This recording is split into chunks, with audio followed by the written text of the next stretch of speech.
Would you hold my bag? Would you hold my... His bag that has cinnamon toast crunch. Focus is on.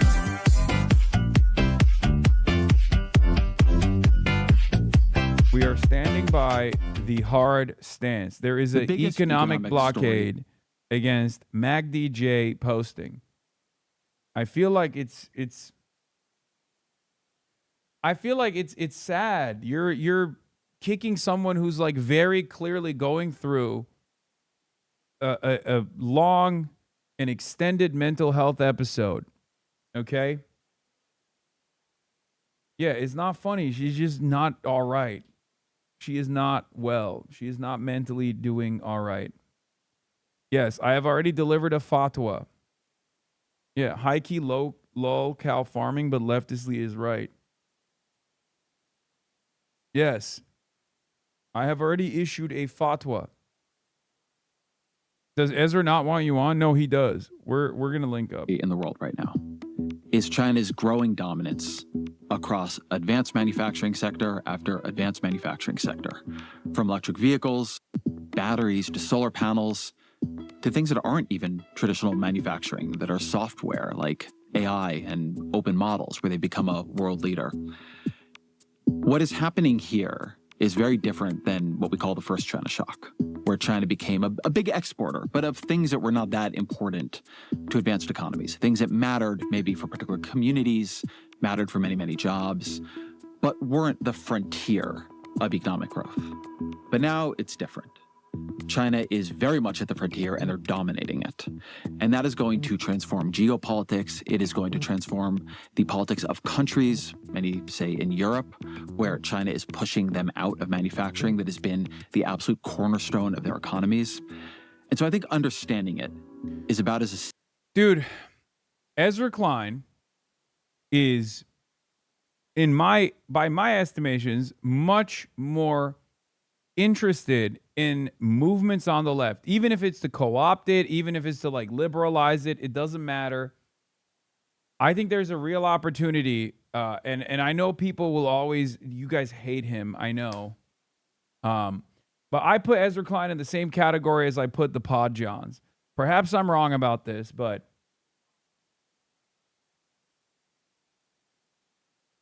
that's my assessment.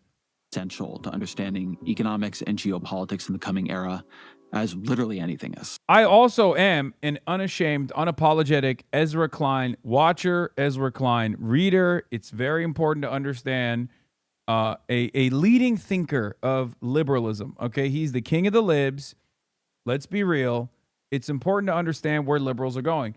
We used to jokingly watch SNL every Sunday. Why did we watch it? Because we wanted to understand how liberals think, what liberals laugh at, what motivates liberals. He is the king of the liberal intelligentsia. And it's really important when the king of liberal intelligentsia turns around and says stuff like, Mamdani would be just like any other liberal mayor. He's not actually talking about Andrew Cuomo. He's saying like, other liberal mayors would do similar things, Mamdani. I disagree with him on that, but it doesn't matter. He's trying to take ownership over the left flank and then say, no, this is what liberalism as a big tent looks like. Okay? Brad Setzer is a person who follows this about as closely as anyone on earth. He is a senior fellow at the Council of Foreign Relations. He has served in top trade roles and economic roles in the Biden and Obama administrations. And so I wanted to hear his perspective on it. He joins me now.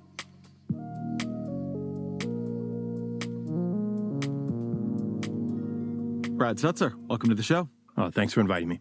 So you've been arguing that the world economy is going through a China shock 2.0.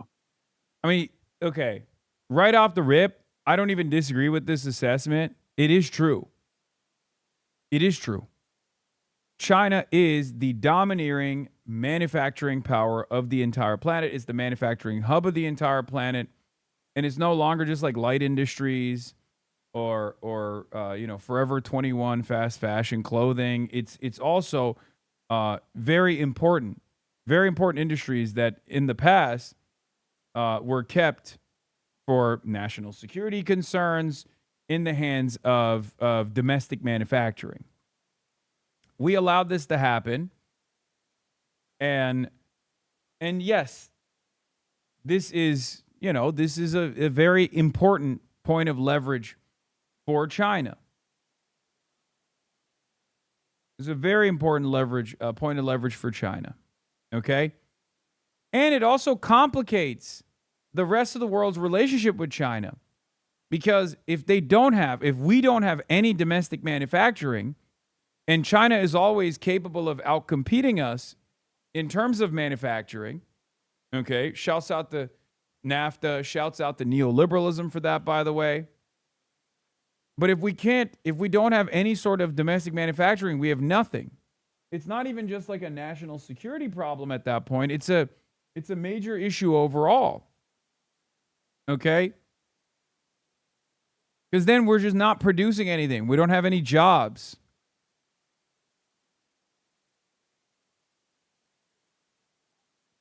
So for people not familiar with this, what was China Shock 1.0?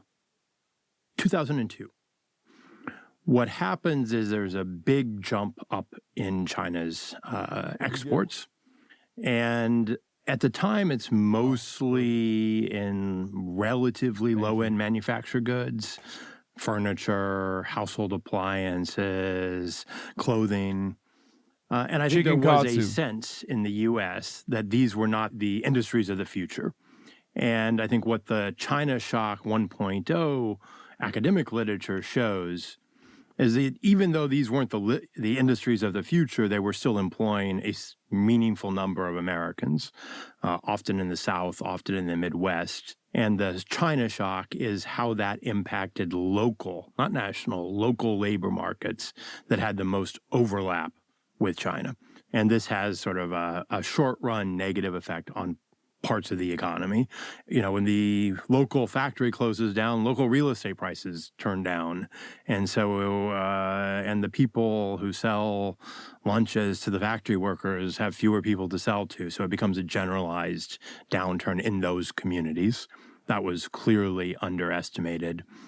And then people have done all sorts of further studies which correlate the areas that have the most exposure to the Chinese export wave to, deaths of despair, to political realignments. Voting for Donald Trump. But the basic idea here is that you have a bunch of places in the Midwest and the South primarily that are manufacturing towns, that their factories are outsourced to China or the goods are outcompeted by China, and basically the community goes into sharp decline.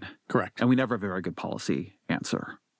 I think at the time we didn't even try to have a policy answer, but it is actually conceptually difficult to deal with the decline of a small town when it's big industry. Let's live in that debate for a minute. What is the argument about whether or not this rapidly accelerating level of trade with China is good or bad for America? Yes, I have a wig on. I have a toupee.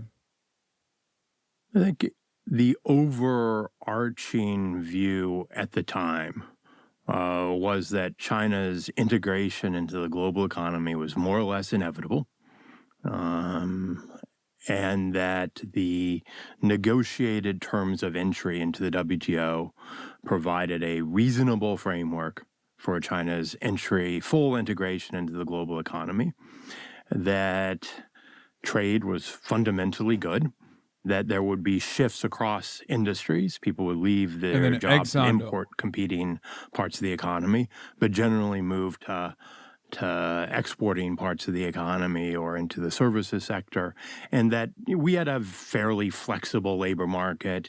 And by the way, integration would be a positive force for China's political development. It might lead to some forms of liberalism within China. It might moderate China's global ambitions. It would sort of the commerce would tame the dragon, so to speak. And the other dimension of the argument, as I've heard it and remember it, is if China wants to make cheap goods for Americans, people like low prices, they like low inflation. Like, why would we fight this gift? I mean, in particular, because the industries that were going to China were not the source of top, cutting edge technology at the time, not generating a lot of high wage jobs. So there was indeed a sense that, consumers would benefit and did benefit from cheap goods. And the adjustment would not threaten the core strengths of the American economy. I think that was the belief. I would put a little tiny asterisk around the cheap prices thing. Unambiguously, China's explosion of exports lowered the price of manufacturers. If you look at the overall evolution of consumer prices during this period, there's not much of a change. China's integration into the world economy led in huge amounts of investment, ended up putting a lot of upward pressure on commodity prices. So you see oil prices really take off during this period, and that's an offsetting change. So, you got to always look at both sides of the ledger. Yeah, so when you're going to Target or Walmart and you're buying clothes and toys, I mean, they really are cheaper. Oh, yeah. Like in real terms from when I was a kid. But you're saying that, what we're not seeing there is, the price of oil, the price of... It costs you more to fill up your car to get to Target. But once you got to Target, it was cheap. Okay, so China shock, the reason we use this term is... It's so funny because, this was America's grand trade design because it benefited the goals of American capital. It benefited the short-term goals of American capital because labor is the most malleable aspect of production. And it's the only movable aspect of production. And therefore, the easiest way to reduce labor costs was to move it. Instead of engaging in suppression of unionization, which we were doing, right, which American capital had never let up on, they were able to move it to an entirely separate, low-cost labor force altogether. And the problem, and this has always been the biggest issue with China in general, is that China, by way of redistributive policies and through central planning, right, the small c communism of China, was able to take that foreign investment and turn it into internal development. The issue with China is that China developed and became a competitive power and gained sovereignty, okay? Or always was invested in developing sovereignty for itself. That's the issue that we have with China. That's the problem with the grand China design. If China developed in the same way that India developed, we would have no issues with China. No disrespect to India. Obviously, it's a different story. It's much more complex. But the reason why we hate China and see China as a foreign adversary is not even because of the ideological battle that we have with China. That's secondary. The real issue with China is that China was able to take the foreign investment and not circulate the foreign investment in the same way that capitalist countries do.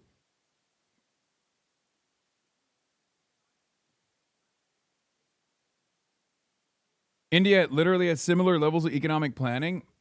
No, India is far too diverse, wasn't capable of dealing with, or wasn't as invested in even development in the same way. To say that India has the same level of central planning is crazy. India also has separate issues that were greatly elevated initially by colonial powers. It's not a one-to-one comparison. It is a very reductive comparison. Okay? It's not an appropriate comparison. I'm just looking at it specifically from the perspective of what's that guy's name? The Noah guy, No Opinion. He loves India. He always presents India as this bulwark against China and a much better alternative. I'm just flipping that script on its head.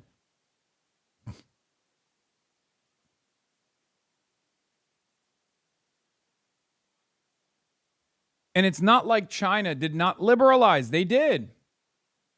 But even through the marketization period, even through the liberalization of the Chinese economy after the, Dengis reforms, there was always still a hyper focus on development.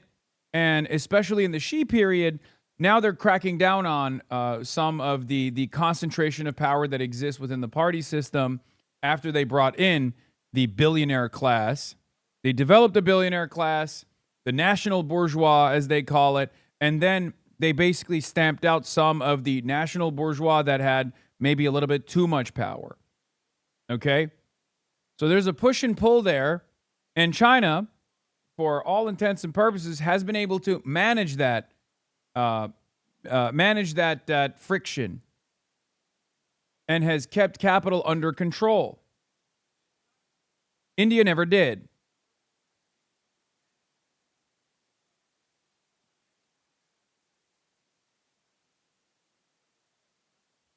Also, the Indian history of colonialism is different than China as well. Like, that's why it's not a direct comparison that you can make. Yeah, China was never completely colonized. But, again, ultimately, the major difference between China and India is capital controls. Okay? That is the main function of the government and the main difference between the government. The only reason why people still, in some way, shape, or form, still consider the Chinese governance to be a version of some level of proletarian governance, regardless of the repression, regardless of the Marxist-Leninist formation, one-party state, one-party communist state, is because at the end of the day, there is still some level of control over both flows of capital and control over the capitalists, okay? They still serve the interests of the party, and the party is supposed to serve the interests of the masses. That is a huge difference. That's a major difference in Chinese development as opposed to development in India. And that is the major difference as to why we see India as a reliable trade partner and ally at times, even though they have their own sovereign interests in the region. They have their own sovereign interests as an economic power. They play both sides with, like, Russia, for example. As opposed to in China, we see China as a major foreign adversary, if not the most consequential foreign adversary of the 21st century. It's because China took all of that foreign investment, right? That foreign investment came into China. And then what they did with that foreign investment was to develop the country and make it a behemoth, a competitive superpower.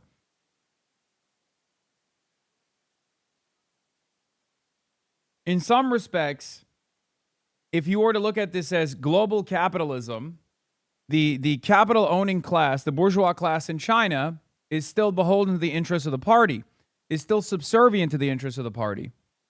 Okay? As opposed to the Indian capitalist class is a part of the global capitalist class. So they play ball. They're not unpredictable. They're not a force that like a French capitalist is ever going to be fearful of. Does that make sense?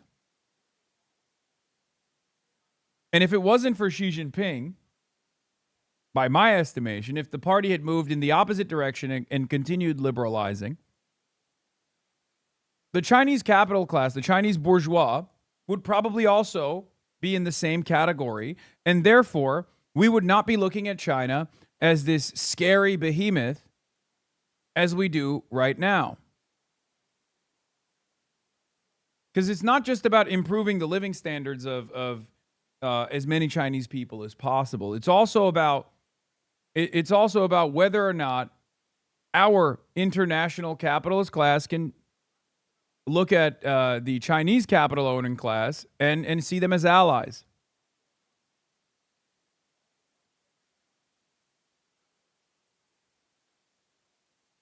The problem, at least from my assessment, is that is the element of I guess nationalism. It's a scary word. It's a dangerous word. It's not entirely correct to say that the Chinese bourgeois class are nationalists, but it is a national bourgeois class to a certain degree. So is the connective tissue communism, or is the connective tissue there nationalism? That's where things get a little bit more tricky.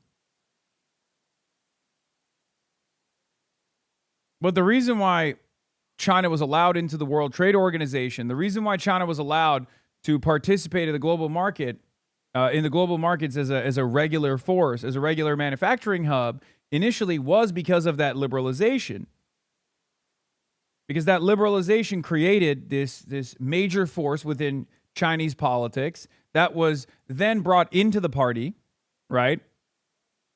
Hu Jintao, and that these folks, the Chinese bourgeois, were now a part of the party apparatus, and they were gaining a lot of power within the party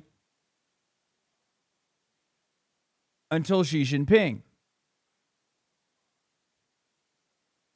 That's why if you look back at China from the perspective of our capitalist media, from the perspective of our capital owning class, if you go back to like the 2000s, our media are super wealthy. They didn't see China as this like major threat at all. I mean, there were obviously nationalist elements in the country that did. Because, there are plenty of people who have been complaining about Chinese manufacturing for decades at this point. Initially, it was the left, and then it turned into somewhat of a right-wing position. Trade protectionism has moved from the left to a right-wing position at this point in some weird ways. There are still elements of the left that engage in trade protectionism. I believe in trade protectionism as well, as long as we have some kind of trade to protect.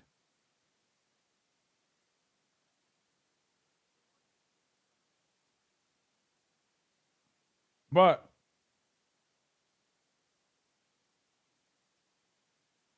this is the reason why we see China as a major threat. That this whole argument got reevaluated. And so which parts of it would you say panned out and which didn't? I think the extent to which China would become a big export market was overestimated. China never was fully open to U.S. exports. I mean, one of the more striking things is that after 2004, so 2 years after China's WTO entry, China's imports as a share of its GDP start to fall. And then it was not expected, in a sense, that China would succeed as much as it did while retaining the core aspects of its different economic system. There was the sense that China would have to converge, have to become more like... It's so funny because he's basically describing the exact same thing that I tried to also shittily describe. Us. Maybe politically, but certainly economically. The state would wither away, state-owned enterprises we privatized. 20 years after China joined the WTO, China's economy was, the thinking was it would kind of look like the U.S. or maybe look like Europe. It wouldn't be distinctively Chinese, and that didn't pan out. What is distinctively Chinese about the Chinese economy? That's a hard question. No, it's not. It is small c communist. That's what's distinct about the Chinese economy. It still has central planning, although it's not central planning in the Soviet understanding of it. Okay? It's not centrally planned in the way that you would see as this like vulgar Soviet meta. It's not centrally planned in the way that the Cuban economy is centrally planned. It's much more dynamic. Okay? But ultimately, capital is subservient to the party. Capital is subservient to the government, and the government is run by a party that is supposed to be subservient to the interests of the proletariat. Okay? If you want the honest assessment of it, that's what it is.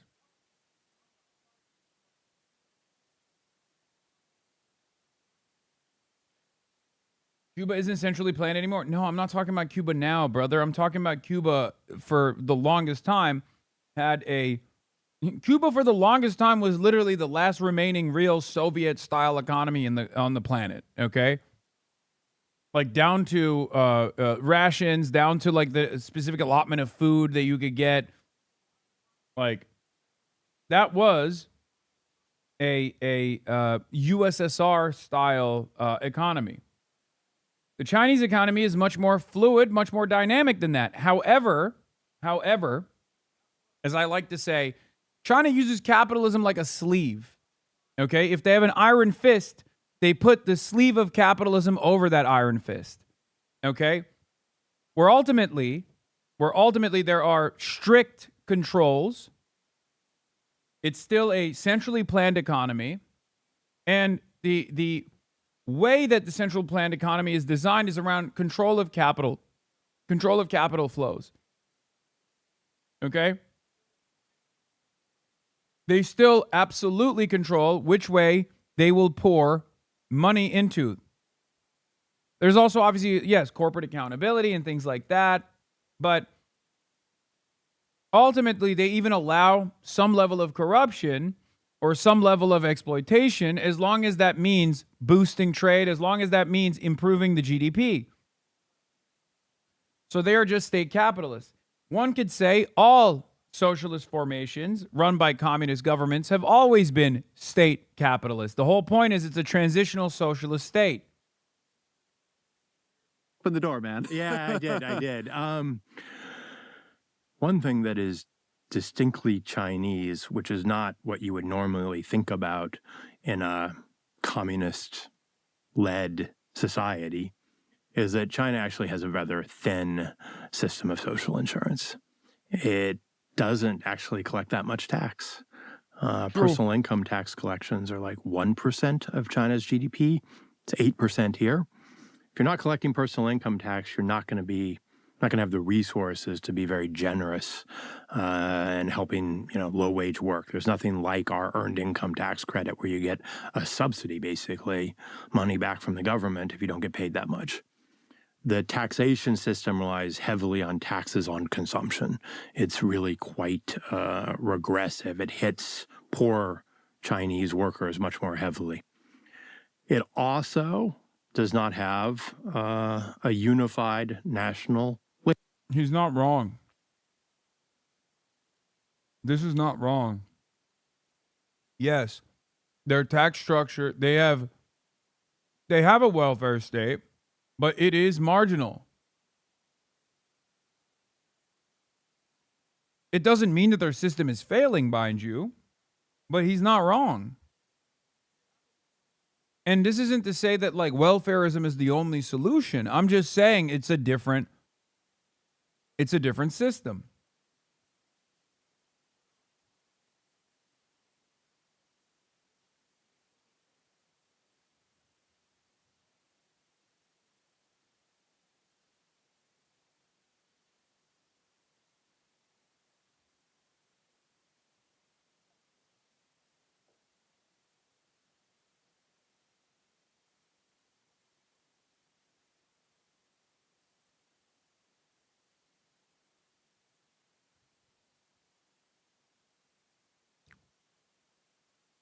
Labor market.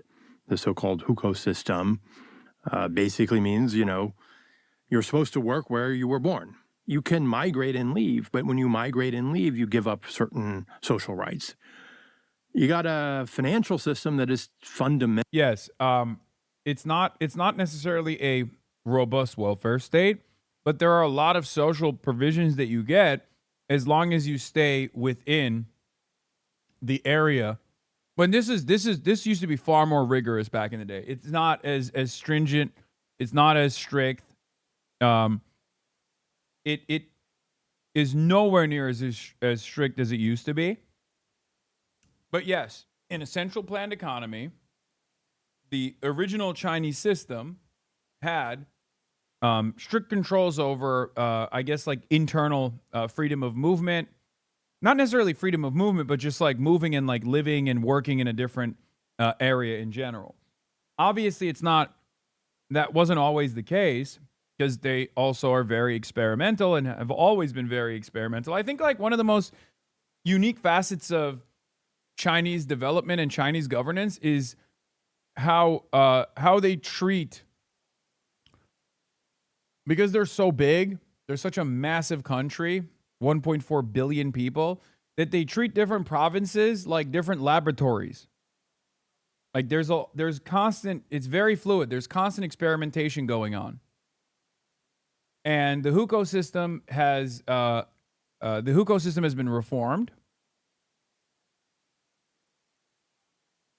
But basically, what it currently operates as is, like, let's say you are born in California and you grew up in California. You went to school in California, and the school is paid for by California state taxes, not your local tax, not your property taxes. And all of the amenities are paid for by the state taxes. If you were to move from California to New York, there's a process where you have to apply. And there are restrictions. You can move to New York. You can visit New York. You can even live in New York, but you won't be able to get the same free healthcare, for example, that you would get in California. Now, in America, we don't even have free healthcare, so it doesn't fucking matter. But that's what the current form the current form of the hukou system works as. You can go and fucking live wherever you want in China. You can work wherever you want in China. It's just you won't have the same social benefits that you would have in the state that you or the province that you were born into. One version of the hukou system in America, if you want to call it that, is kind of like in-state tuition versus out-of-state tuition. Right? We don't really have additional amenities in our welfare state, so it's hard to make this comparison, and college is expensive regardless of whether you're paying in-state tuition or not, but that is one version of the American hukou system.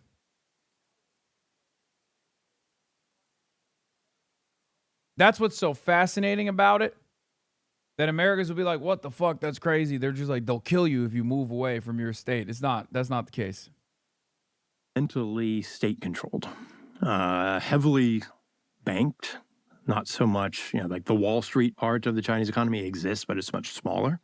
The old-fashioned put your money on deposit in a state bank, very much the dominant mode of savings, and then the state banks intermediate so they can direct credit towards the goals of the party, towards the goals of the government, sometimes under the direction of the local government, sometimes under the direction of the national government.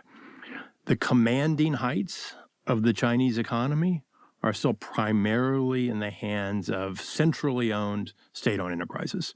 So this is, why it's sometimes difficult to sell to China. You want to sell soybeans. Actually, you have to... But that's a state incentive, not a federal incentive. Why would China encourage people not to move? Keeping an industrial labor force in certain areas in the country by incentivizing them to stay at home. Like, what do you mean? Think about how cities develop. The hukou system has always been very porous anyway. Back in the day, people would just pay off a couple of officials and get their kids in a better school in another area, for example. My parents did that for me. Lol, the bribe was just a couple hundred yuan. There's also a lot of testing, as I said. It's like a laboratory of governance, like different forms of governance, different modes of developing the economy. And you need people for that.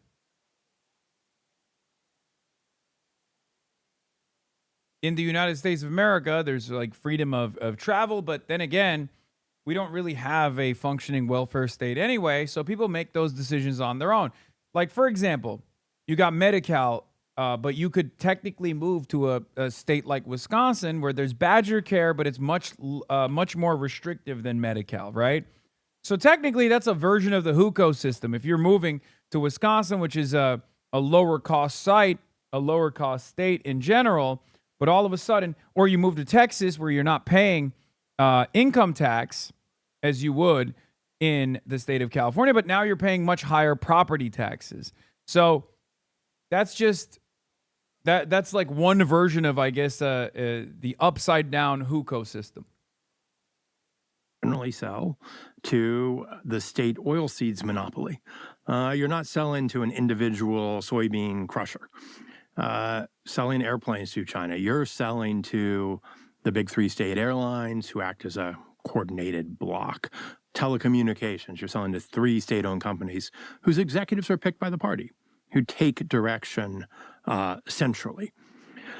And then on top of that, when the government sets a policy direction, say we want to have a semiconductor industry, ambitious provinces will say, well, we should be the province that builds up China's national champion. Here's an ambitious guy, he or girl, looks like they got a good idea. Here's a whole bunch of money. We're going to subsidize your factory.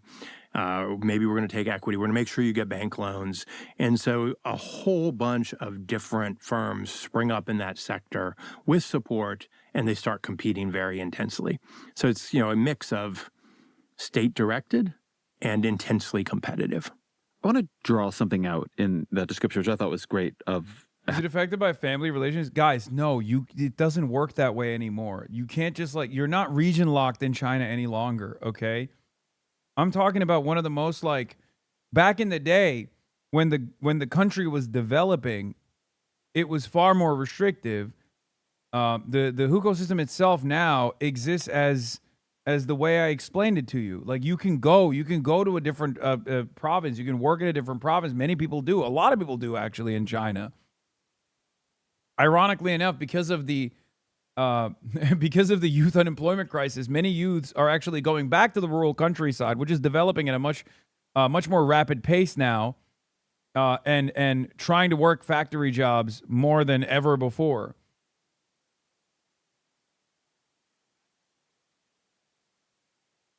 Another aspect of hukou is land rights for rural Chinese. Land reform gave land to rural farmers and the right to live in big cities without everyone piling in on one city. Yes. Because remember, through the growth period, post-revolution, through the growth period in China, even with Dengist reforms, before Dengist reforms, but certainly after Dengist reforms as well, there is rapid industrialization taking place. There's rapid urbanization taking place, but it's not even. They are always trying to get to even development, but of course it's not going to be even development because you have the countryside that's massive, right? And they're obviously always going to be, they're obviously always going to fall behind the major cities. So then, in an effort to make sure that the rural side, the countryside is also, the rural side is also industrializing, or the rural side is also developing, they have to keep people there.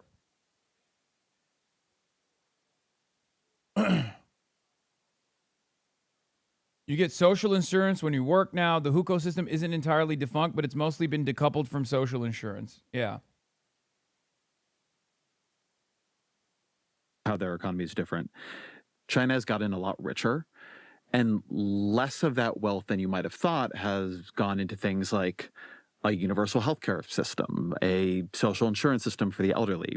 America got richer. We built Social Security, Medicare, Medicaid, welfare, earned income tax credit, child tax credit.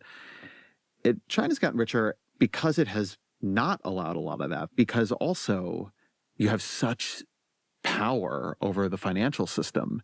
It has just been able to move much more of that money into subsidized. I love hearing liberals react in awe to the power of a centrally planned economy. Okay? Because, look, every economy on the planet is a mixed. Every economy on the planet is a mixed economy. Okay? There is some capitalist elements in every one, and then there's socialist elements in every single one. Okay? Obviously, social democracy is still a capitalist formation because capital owners still get to make decisions decoupled from the rest of society, and sometimes actually capital owners make decisions that are antithetical to the needs or antagonistic to the needs of the working class in their countries. They don't have any sort of national ambition. Okay? I guess the truest sense of capitalism would be something as decentralized as Somalia or maybe I guess like the current formation in Argentina, but even then it doesn't make a whole lot of sense. But there are obviously higher degrees of socialization in Nordic countries as opposed to the United States of America, but there's still some level of socialization. The problem is with China, we treat it like they're cheating. Why are they cheating? Well, because they have subsidies on steroids. They deploy state subsidies to make their production more competitive, to artificially reduce costs, to make sure that they have plentiful, cheap alternatives, much more cost-effective alternatives to whatever Europe is manufacturing. The other problem with China is that their cost-effective alternatives are now also better, technologically better than our domestic manufacturing. At least back in the day, when Chinese commodities were talked about, we were like, oh, it's cheap, it's just fucking shitty. Like I remember, I was born in 1991, right? I'm old, I'm 35. But I remember like leading into the 2000s, the idea, the trend was that, Chinese goods are shitty. They're nowhere near as good as stuff made in Europe, right? A lot of Zoomers do not understand that was the outlook, okay? That was the outlook. Nowadays, people don't say that no more. And it's ironic because while, still some people believe that and it's wrong, what matters not is how people approach the subject. What matters is what the reality is. And if you look at business owners, for example, now American titans of industry will look to Chinese commodities and Chinese cars, like EV, for example, and they look at it in admiration. They say, like, if these cars were to come into the American market, they would destroy us. We'd never be able to sell another car again. That was Farley. What's his name? The CEO of Ford, who went to China, and his daily driver is a Chinese car, who straight up came back to America, the Ford CEO, and said, if Chinese vehicles were to enter the American market, we would never be able to sell another fucking car ever again.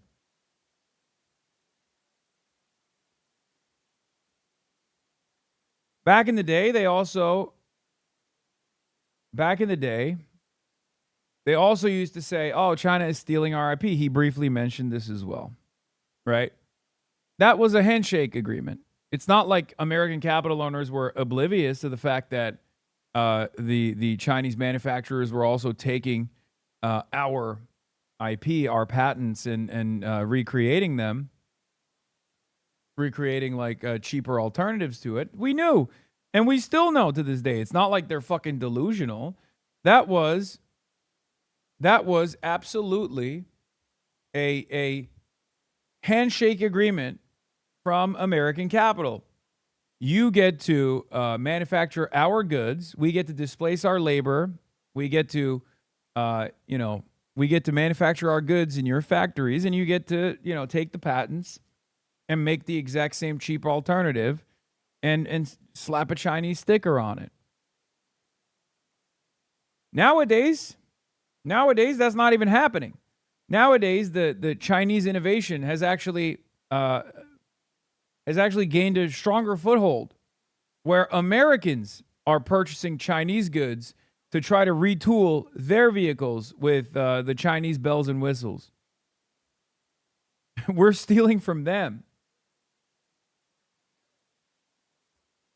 Not that it matters, because we will never have a competitive edge in manufacturing, because we've destroyed our productive capabilities. And therefore, in order to rebuild domestic manufacturing, we would have to spend decades. This is decades of training, decades of proficiency. Chinese manufacturing is superior to the American manufacturing, as Tim Cook openly admits, because they have decades of experience as well. High precision manufacturing is not easy to recreate. production innovation in like new economic areas it wants to dominate.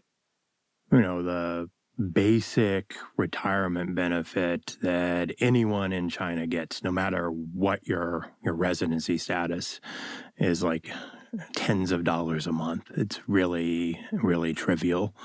The health insurance system, you know, people aren't confident that when they walk into the hospital that the cost will be covered, and frequently there's a lot of upfront payments.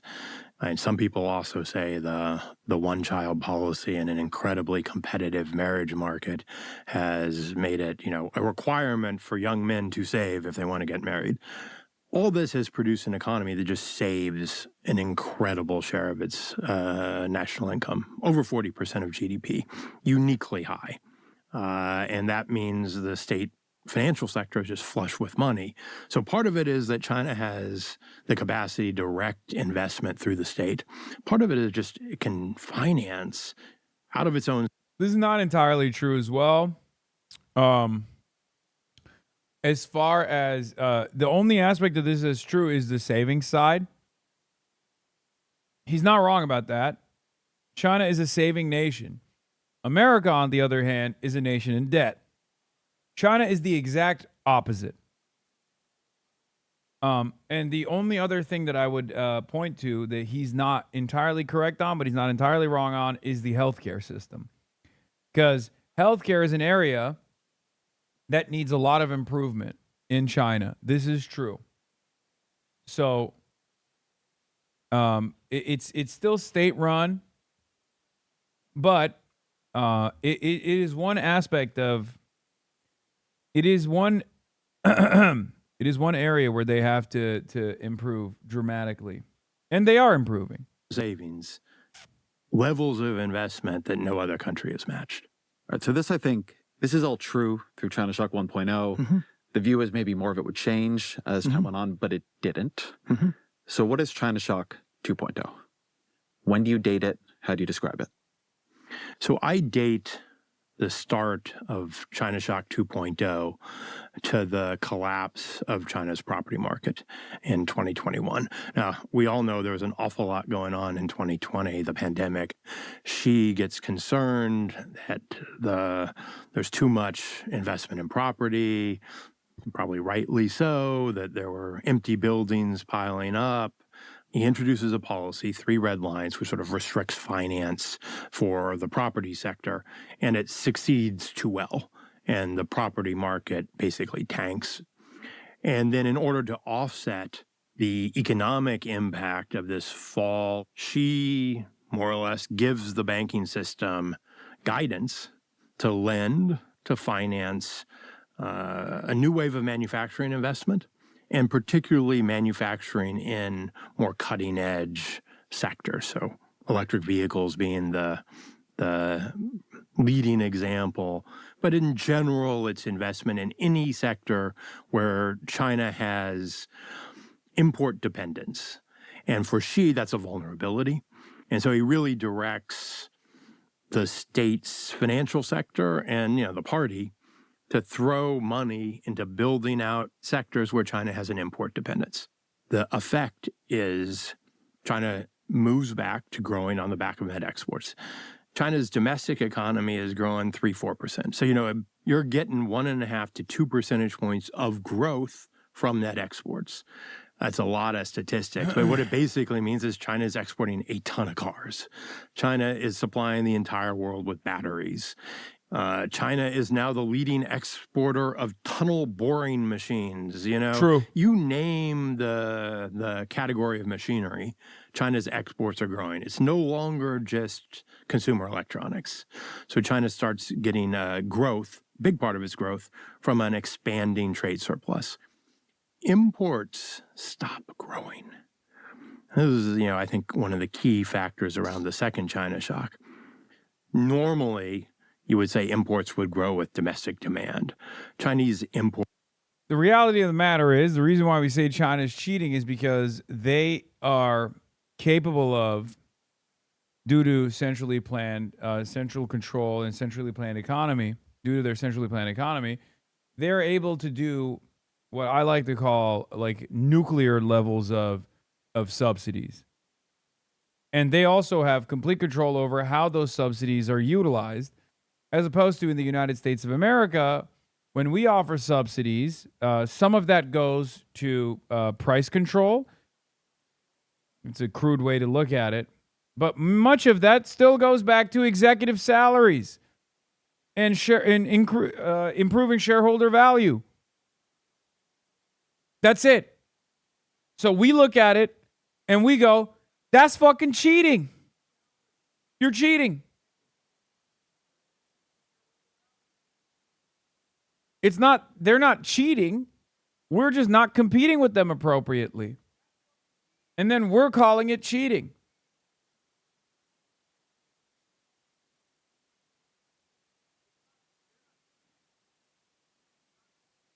What is this? Dog, did you just send me? Wait, this is from August 27th, 2025. This is a Taylor Lorenz article about Chorus from a year ago, like exactly a year ago, that was very controversial at the time. That's so funny that you're posting that right now, saying David Pacman caught. That's hilarious. Exports basically aren't growing. And in key sectors, China's selling ever more to the world. and but then it is Chinese not export. buying more from And ultimately, look, they are a version of this is what Amazon does, right? Like at a more localized scale, at the domestic scale, this is kind of what Amazon does, right? It's called predatory pricing, right? Amazon, due to its tremendous industrial capabilities, due to the fact that it owns the marketplace and can create much more cost-effective forms of the same exact things that are selling well on its own marketplace, they can artificially cut prices, right? And outcompete other, smaller businesses that are relying on their marketplace. Okay? So basically, China is doing that on an international scale. From the perspective of the fuck is this? Dude, what are you sending me, man? China is capable of creating unbelievably low-cost alternatives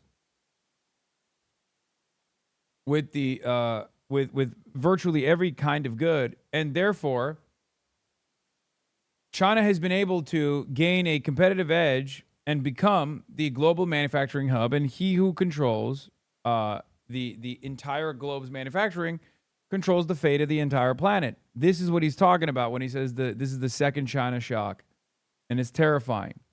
the world. Exactly. And Chinese exports, particularly in the years right after the pandemic, after the currencies depreciated, start growing at 2 times or 3 times the pace of world trade. So China's imports of autos used to be about 1 million cars a year. That's now down. It's now under 500,000 cars a year. And over this same period, China's exports of cars have gone from a little under 1 million to now 10 million in the space of 5 years. Just a stunning shift in a range of industrial sectors, and heavily industrial sectors that compete with Japan and compete with Europe. And so you sort of see bad economic performance in the manufacturing heart of Europe in particular, a little less so in the U.S. So I think this point about the Europe versus U.S. is really interesting. And in one of the pieces you wrote about this, you wrote that the U.S. share of global output has been remarkably constant over the last 40 years. China's rise has come at the expense of the other G7 countries. Can you talk about what that looks like? I mean, I know let's use maybe Germany as an example. I love watching liberals talk about this without identifying what the problem is, by the way. It is my favorite type of conversation, is my favorite type of back and forth, because at the end of the day, you just go back to, well, they're cheating because their system's design is better than ours. But they will never admit that, because then they would have to take the L on capitalism. Because that's what it comes down to. Like, they can say, oh, it's because these initially these were low-cost labor sites because the Chinese labor force was much poorer overall. The Chinese conditions were much worse overall. Oh, they did this at gunpoint. They put nets outside of the Foxconn factories, whatever the fuck you want to call it, right? Like, oh, they were forcing people to do this. Idle hands go starving. But at the end of the day, the reason why China was able to develop is because of how they redistributed the foreign capital that was flowing into the country. And now they've developed to a degree where they are able to compete with the rest of the world. They're able to move their weight around.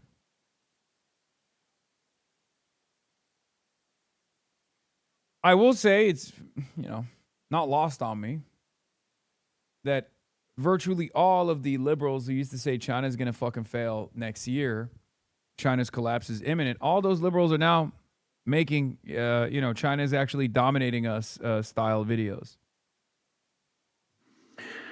Germany didn't move as heavily into, kind of software platforms. They retained a more traditional manufacturing sector and focused on exports, including to China. So, Germany, after the global financial crisis, is exporting close to 3% of its GDP to China. Hype train. Manufactured goods. Hype train That coming. reflects the fact that Germany remained a very manufacturing-centric economy. The tunnel boring machines, the high-end sedans, a lot of fancy SUVs, also aircraft, the 320s made in Hamburg. All these industrial sectors tended to be industrial sectors which had a lot of overlap with China. And then you throw in the fact that the EV industry just took off in China. A lot of government support. And the German companies, they made their own efforts to make EVs in Europe, but those never took off globally. Like, the reason why I don't think it's an apt comparison with predatory pricing that Amazon does with respect to China competing with other countries around the planet is because Amazon is destroying mom and pop shops that have to rely on the Amazon marketplace. America is also a equivalent competitor to Amazon at that point, right? That's why the analogy doesn't fully work. You can say, oh, China is actually, engaging in predatory pricing. They're artificially lowering their costs. We can't compete. They're destroying us. But we also have, objectively, throughout this period of Chinese development, have had far more power than China. Far more power than China. And still, to a certain degree, have far more power than China. We just fucking destroyed ourselves. We destroyed our industrial base at the behest of capital. International parasitic capital that has no investment in national boundaries or its own people, its own neighbors, and the well-being of its labor force. Doesn't care. It's just for profit. Yeah, the United States is not a mom and pop shop, and China is the Amazon. It's not a great comparison for that reason. The United States has its own competitive Amazon-style platform, and China is also another Amazon-style platform, and is just destroying the major competitor. Hype Train is here, ladies and gentlemen. At level 10 Hype Train, we carry the motherfucking flame. I haven't carried it in a couple days. We're at level 4 Hype Train right now. In the way that China's EV industry has, nor are they cost competitive. So what you see is German exports to China have fallen by about a percentage point of German GDP. And what was a strength, Germany benefited from selling to China right after the global financial crisis, became a weakness. I want to focus in on another dimension of this. It's kind of inside the story you're telling, which is, so China Shock 1, it's lower on the value chain of manufactured goods. It's, clothes and consumer calculators and all these things that the story that was told was, we don't want these industries in the long run. What happens in the China Shock 2 is that China is starting to dominate industries on the technological frontier. I mean, you mentioned electric vehicles, you mentioned batteries, right? You could talk about solar panels. We could talk about, AI, where they're, basically neck and neck with us.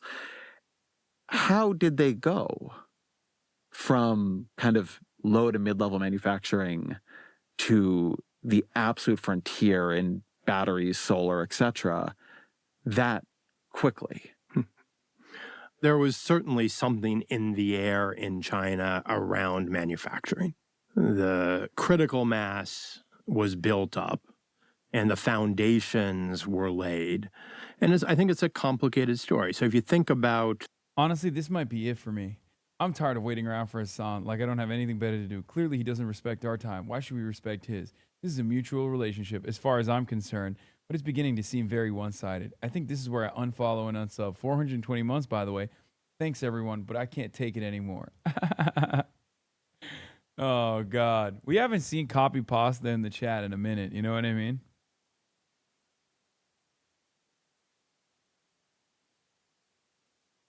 Paralyzed Pendant Plug. Thank you for the 25. Get the subs. Level 6 Hype Train. Ladies and gentlemen, at level 10, we will carry the freaking flame. Electric vehicles being one of the famous sectors. What do you need to make an electric vehicle? Well, you actually need to be able to make a car. It is, a smartphone mixed with a car. So how does China learn how to make cars, good cars? Well, a lot of foreign companies come in, and Ford and GM and VW all had to partner with generally Chinese state companies to produce in China. That was just the rule. And they didn't have really much of a choice because China had a 25% auto. Oh, I'm sorry. They didn't have much of a choice, you say? Well, there was one choice, which was to keep manufacturing at home. But no, our capital owners wanted to do everything in their power to depress wages. They wanted the cheap labor alternative that China offered. So they moved their fucking manufacturing there. Sorry, but that's exactly what happened. That's exactly what took place. If you want to get mad at someone, get mad at capitalism. Get mad at the capital owners who made this decision. Why are we acting like capital owners these factories went to China at gunpoint? Like they were killing you if you don't go and move your factory to China and partner up with the government. No, it was part hubris and part greed. Okay? It was the greed of a low-cost labor alternative, and it was the hubris because they wanted to maximize profits. Again, like I said, labor, most malleable element of production. And it was part hubris, the hubris that these Chinese folk would never be able to make competitive products.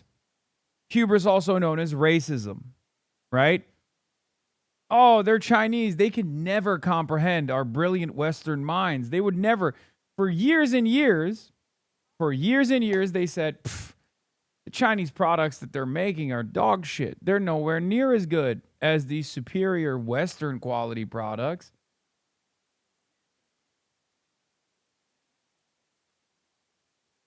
Bro, some of us don't think it was very hubris. We literally lost our jobs. Dog, at what point do you think I'm making a sympathetic plea for the Warren Buffetts of the world here? Okay. Yes, I'm on your side on this story.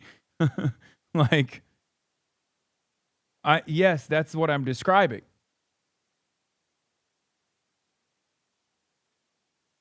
Unless you are a factory owner or a business owner, I'm not criticizing you.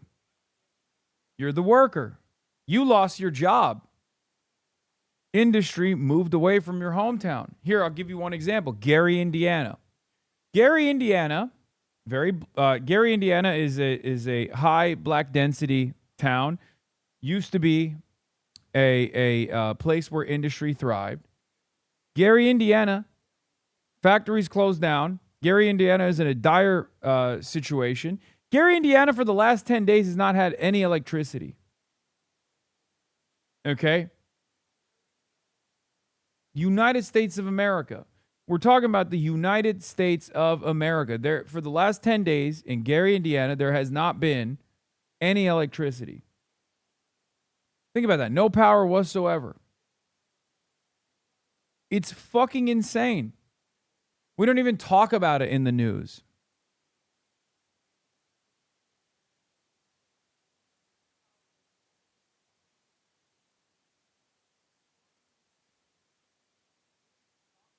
That's what happened because the bosses wanted to ship manufacturing overseas because it was much more it was much more cost effective for them.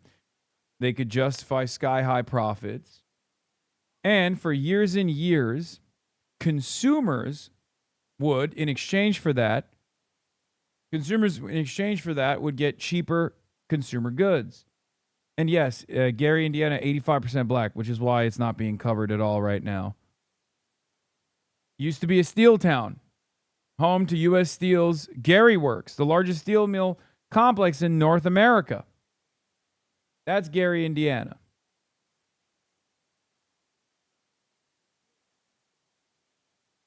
Now, it's devoid of power for 10 days, and it barely makes a fucking blip on anybody's radar.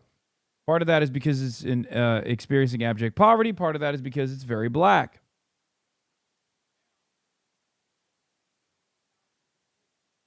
It's unfathomable. This is the wealthiest nation on the planet. That's why I say third world country with a Gucci belt. Big example. In 1979, GM domestically employed about 620,000 jobs. Now, GM employs about 150,000 employees worldwide.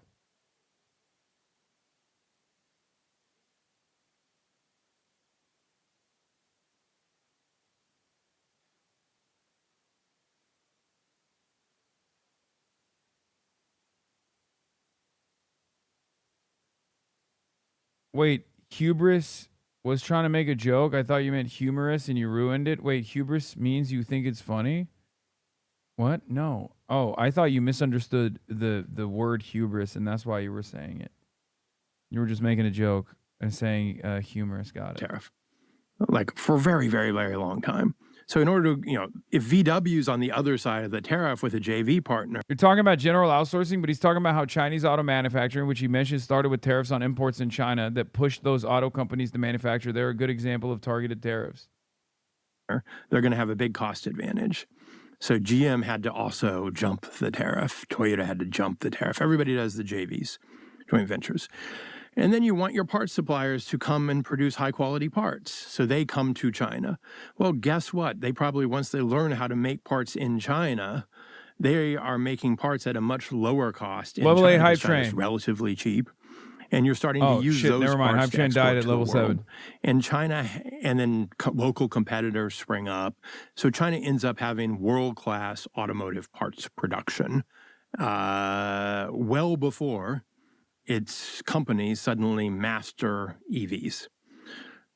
At a certain point, and China was they liked the results of the joint venture, but they didn't completely like the fact that for a while, most of the Chinese market was being met by, auto market was being met by joint venture output. The indigenous Chinese-owned companies were not all that competitive. There was a sense that the auto manufacturers who had a JV were fat and lazy because they were too happy producing through their JVs. So there was a sense that, okay, well, this sector was still a little too foreign dominated. And then there was a correct sense that, well, we should try to take advantage of the transition to EVs.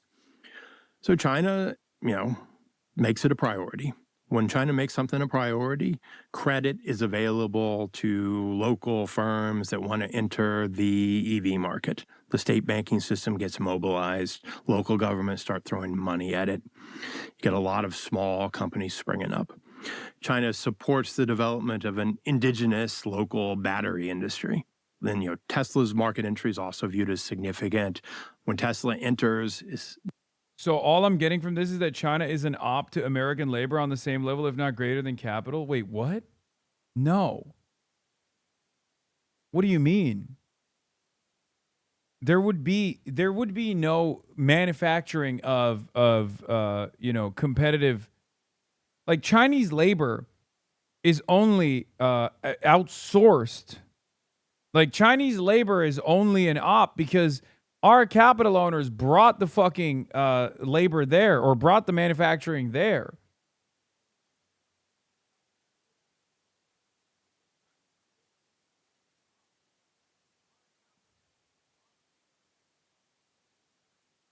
That's crazy.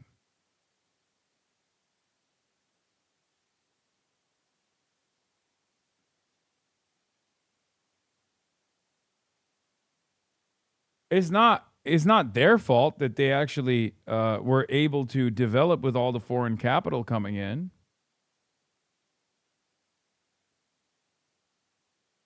They were experiencing abject poverty. They had extreme poverty.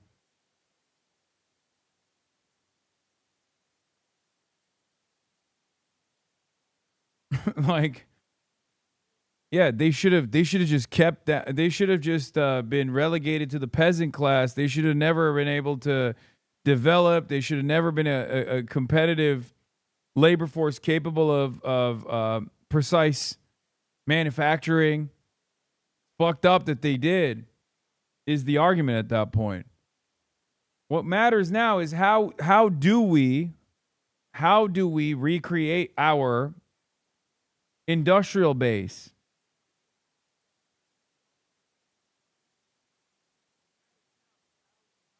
The Chinese working class are not our enemies, chatter. China as a state is not even our enemy. If you want to understand who's responsible for this situation, look no further than those who own capital. Yeah, why would the Chinese state guarantee US labor welfare? Why would the Chinese state think about anything other than other than improving the material conditions of their citizens? If you're going to get mad at someone, get mad at our state. If you're going to get mad at someone, get mad at our capital owners. Get mad at capitalism. That's why I always jokingly say, like, if you want to beat China, if that's like your goal, then you kind of have to be China.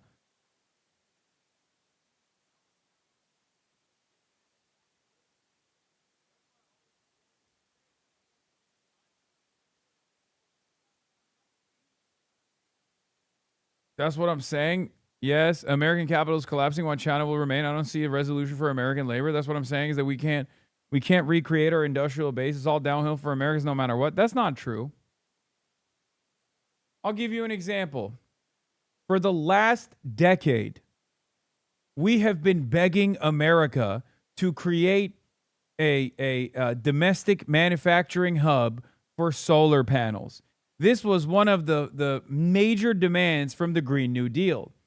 And our fucking animal reactionary corporate media and our right-wing Republican Party and many of the right-wing centrist Democrats aggressively postured against it. We had a fucking decade. We had all the wealth on the planet. We could have just fucking designed these goddamn factories. We could have made cheap solar panels. But we didn't do that. We talk about how, England blew a 13 colony lead. We blew complete global control.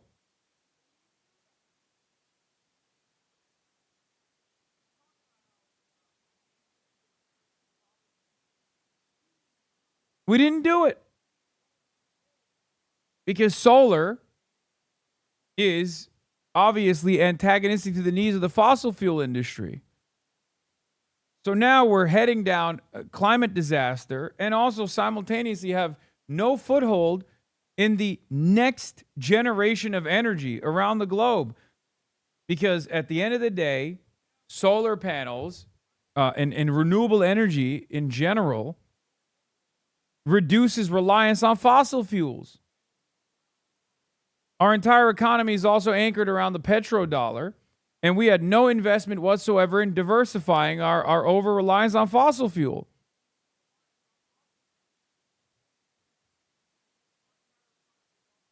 So now when Iran shuts off the Strait of Hormuz, we have to dump into our strategic petroleum reserves. And our oil and gas industry is booming right now. Oh my God, their profits are doing so well. But are you doing well? No. We didn't build a robust manufacturing hub here for solar panels. Those could have been millions of new jobs, millions of forever jobs.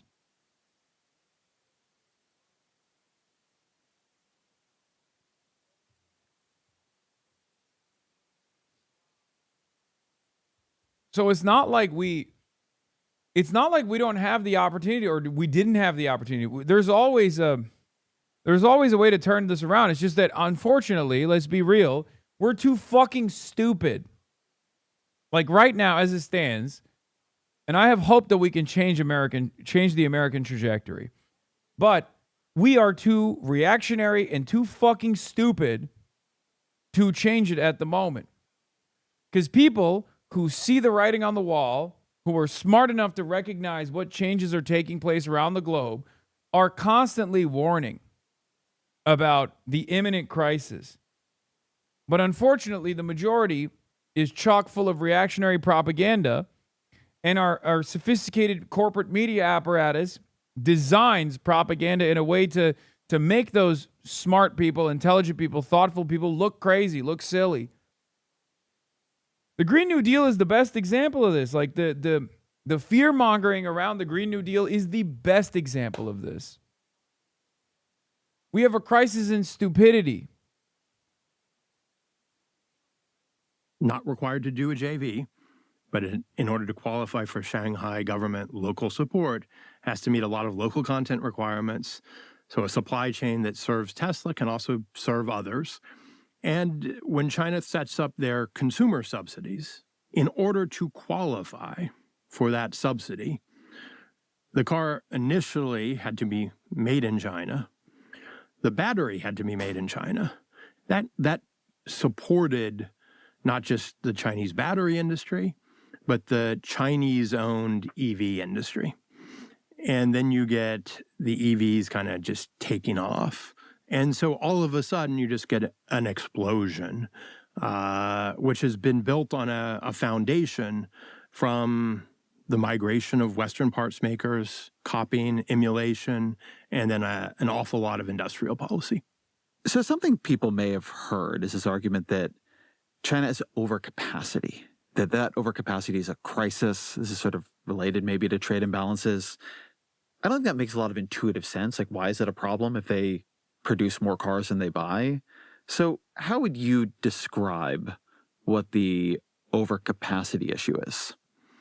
To me, the most coherent way of defining the concern about Chinese overcapacity is a set of sectors where China produces more than its domestic market can absorb, and where globally China is adding capacity in a sector that in aggregate already has more capacity than there is global demand. So in batteries, for example, China's ability to make batteries is a multiple of current global demand. So there's just no scope for anyone else to enter the market.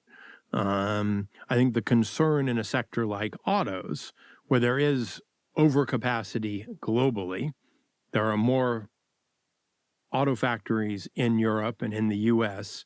With capacity than there is demand. So many factories are operating at low levels of capacity or being underused. And there's overcapacity in China. A lot of Chinese factories are not being fully used. And China is adding to its capacity. So China, has the ability to make 55 million cars, which is, well over a half, close to 2/3 of world demand. And that is growing. And so China's expansion necessarily means the exit of capacity elsewhere when there's already spare capacity. Now, you can say that's just the operation of a market. New entrants going to displace old capacity. But it does feel different when a closed market suddenly is adding capacity to an industrial sector where in aggregate there's plenty of capacity and they're squeezing margins, squeezing production out of the rest of the world. One thing I've heard people ask is, how is this different than America? America rises as a manufacturing juggernaut from being a much more modest economy, when the country is founded. It does over time displace great companies from other countries. It does lead to competition that, is harder for other countries. But I do think economically, America's rise is not in every respect, but that is what happened. That is literally what happened. Accelerated by World War II as well. Especially because America, due to its distance from the conflict, was able to recover far better than the rest of the world did at the time, or far better than the rest of the competitive Western industries did. But yeah, that is a big part of it. That's a big part of why America was such a dominant force. He who controls manufacturing controls the world.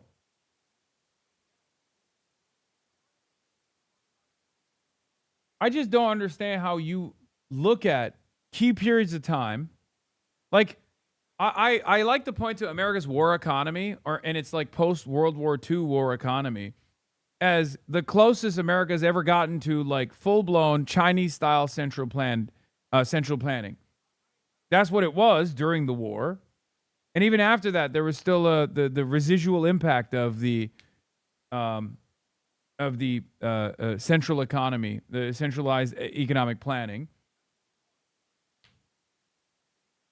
And that's part of the reason why we fucking dominated. What is median strategies, fake posters? What the fuck? What do you want? Why do you keep spamming? I don't know what you're talking about. I don't care.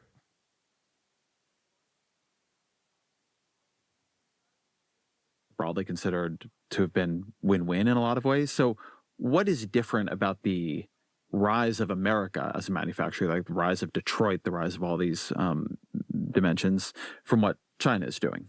So our story is much more one of industrial investment for our own rapidly growing internal market. And we only really become a big exporter after World War II when the world's on its back, and that doesn't last that long. China's industrial rise is much more tied to exporting, and it's a much bigger exporter than we ever were. Yeah, I know. It's the one that had the Hong pole. It's the one that had the Karen Bass pole. I know. For that brief period after World War II. So one argument here is simply China is winning. They're outcompeting the world, pretty fair. Interesting. It's got to be tough to say as a liberal. I don't know how much Ezra leaned into the China is going to implode any day now type narratives.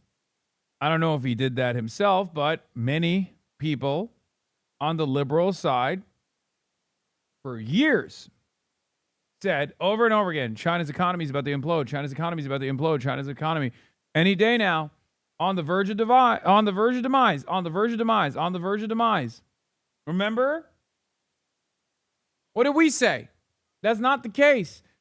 What did they say when we said that's not the case? Oh, you just love eating China's dick. Oh, you're a communist. You love Mao Zedong. You're wrong. And you will see, filthy commie. Enjoy your tofu dreg housing in ghost cities. And sewer lard based food substitutes. Enjoy it.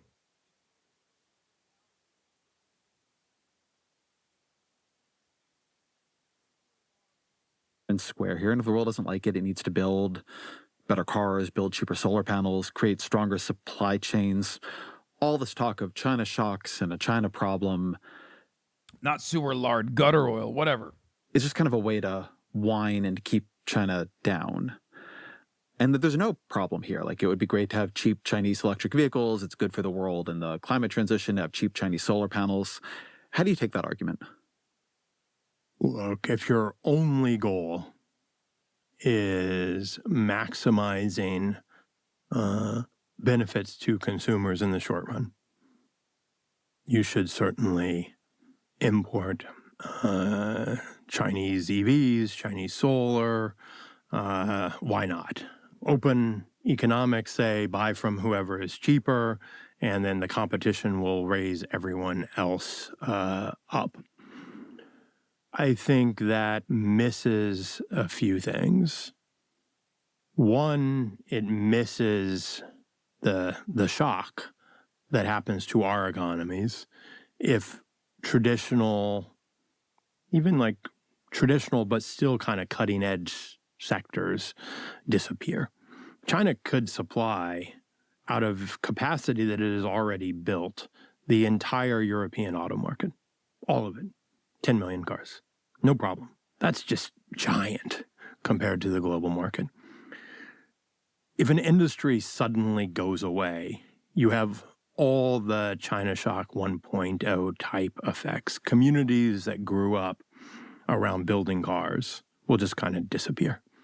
Now, in the China Shock 2.0, you're not going to be moving to an export sector because no one's exporting to China. So you're going to move to necessarily a services sector. So you're going to become less focused on producing traded goods. Now, you might say, I mean, that already happened. So he's just basically saying America is going to be even more service sector oriented. Who cares? On the other hand, in Europe, an awful lot of research and development, an awful lot of innovation actually has emerged out of their automotive sector. So it's not clear these people are going to jump to a more innovative sector. They may jump to less innovative, less well-paid sectors. And in the interim, your economy is gonna suffer. And then I think there's a sense that people have discovered that supply chain dependence can be weaponized. China dominates magnets, rare earths.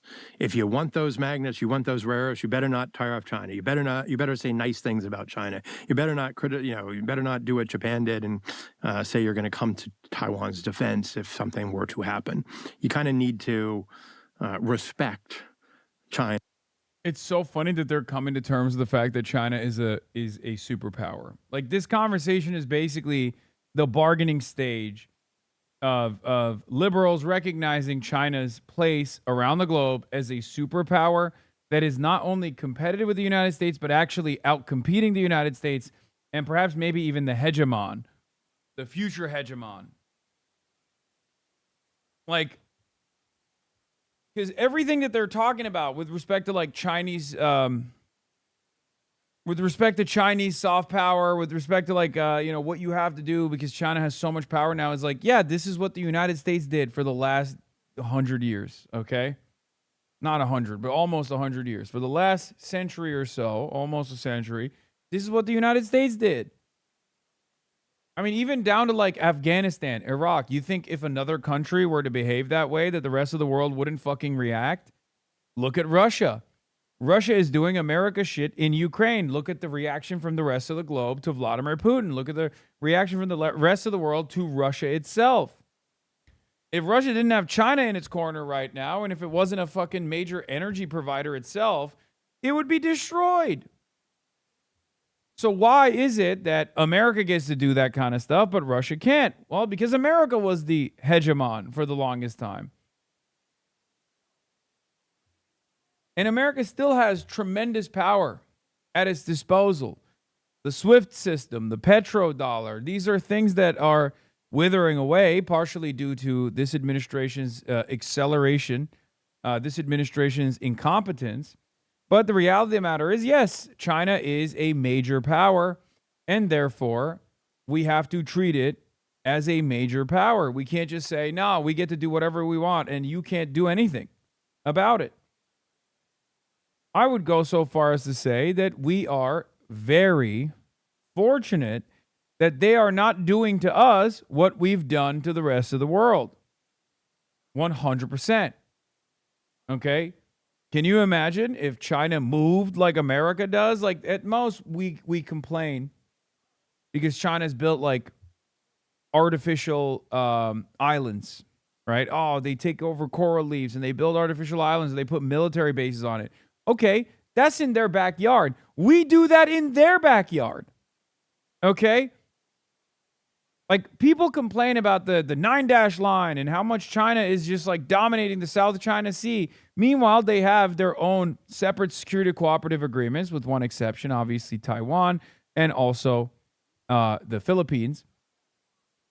But that's literally their backyard. At the end of the day, we do that to their backyard. Why the fuck won't the Philippines do a separate security cooperative agreement with China? You think it's in their best interest? No, of course not. It's because we won't let them. So the point I'm trying to make is we should be thanking God every day that China, at least in this stage, this might change.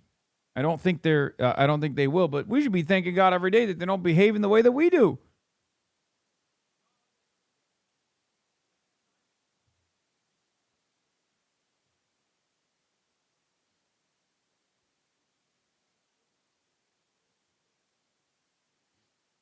Can you imagine doing joint military, Chinese Navy doing joint military exercises in Hawaii with Russia?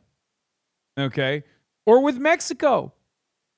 Chinese Navy doing joint military exercise with the Canadian Navy or the Mexican Navy off the coast of California. That's what we do to them. Chinese naval exercise with the Cuban Navy off the coast of Miami, Florida. You know?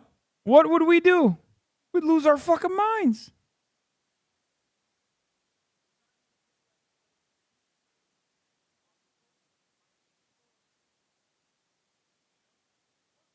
If you want access to their supply chain, that's kind of the argument that they are making. That kind of dependence scares people.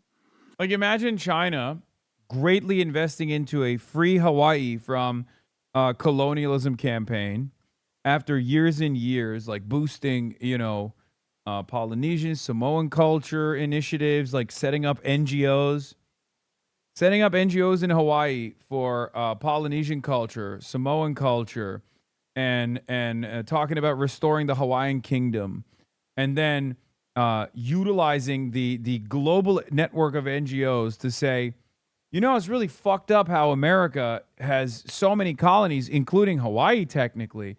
I'm not even talking about Guam. Before we get to Hawaii, there's Guam. There's obviously military bases all around the world. Puerto Rico. Radio Free Polynesia, Radio Free Puerto Rico. NGOs that they design, liberation movements or separatist movements that they arm, right?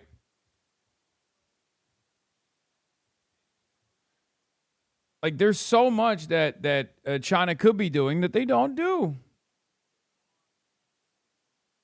Like a free Tibet, but for Puerto Rico. You know what I mean? Free Tibet, but Hawaii. Fuck it, free Tibet for Mexico, for Texas. That's an even more apt comparison. Free Texas. Texas is Mexican. California is Mexican.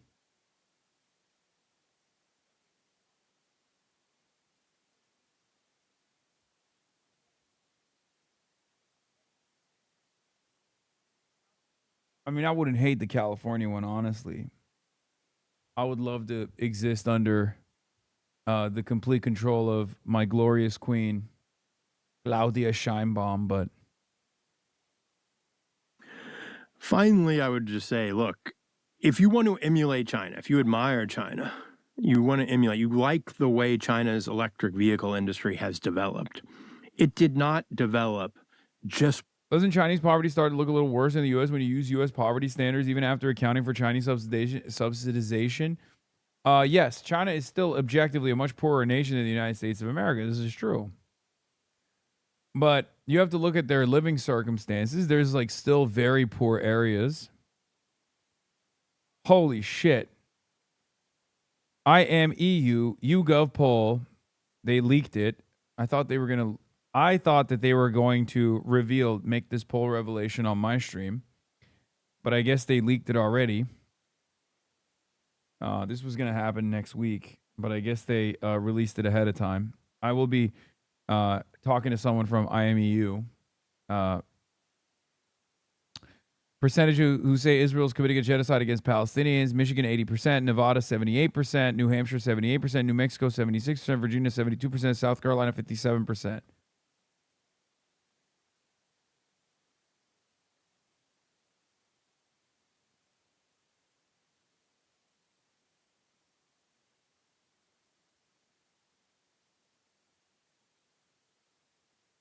By throwing the doors open. It did not develop without industrial policy. China's EV industry developed behind some of the highest tariffs in the world at the time, 25%. Huge local preference. Chinese-made battery, ideally from a Chinese company. Chinese-made car, could be a Tesla, but it can be Tesla made in China with 90% Chinese content. And then an awful lot of local government support. There are stories of entire factories being built, not by the company, but by the local government to the specifications of the company. So there's a story of protection and industrial policy that leads to the creation of this sector. You throw your doors open to China, you're going to get the cheap cars, but you're not going to get the EV industry. And I think many countries are reluctant to just cede more industrial ground to China. So for a long time, the critique that you heard in American trade debate most often of China is that they were a currency manipulator. Then you stopped hearing that as much. I think your view is that that has actually become a bigger part of the story again. So let's do this in two parts. What is currency manipulation? Why does it matter? And then what has been the sort of roller coaster, or where are we on the roller coaster of Chinese currency manipulation?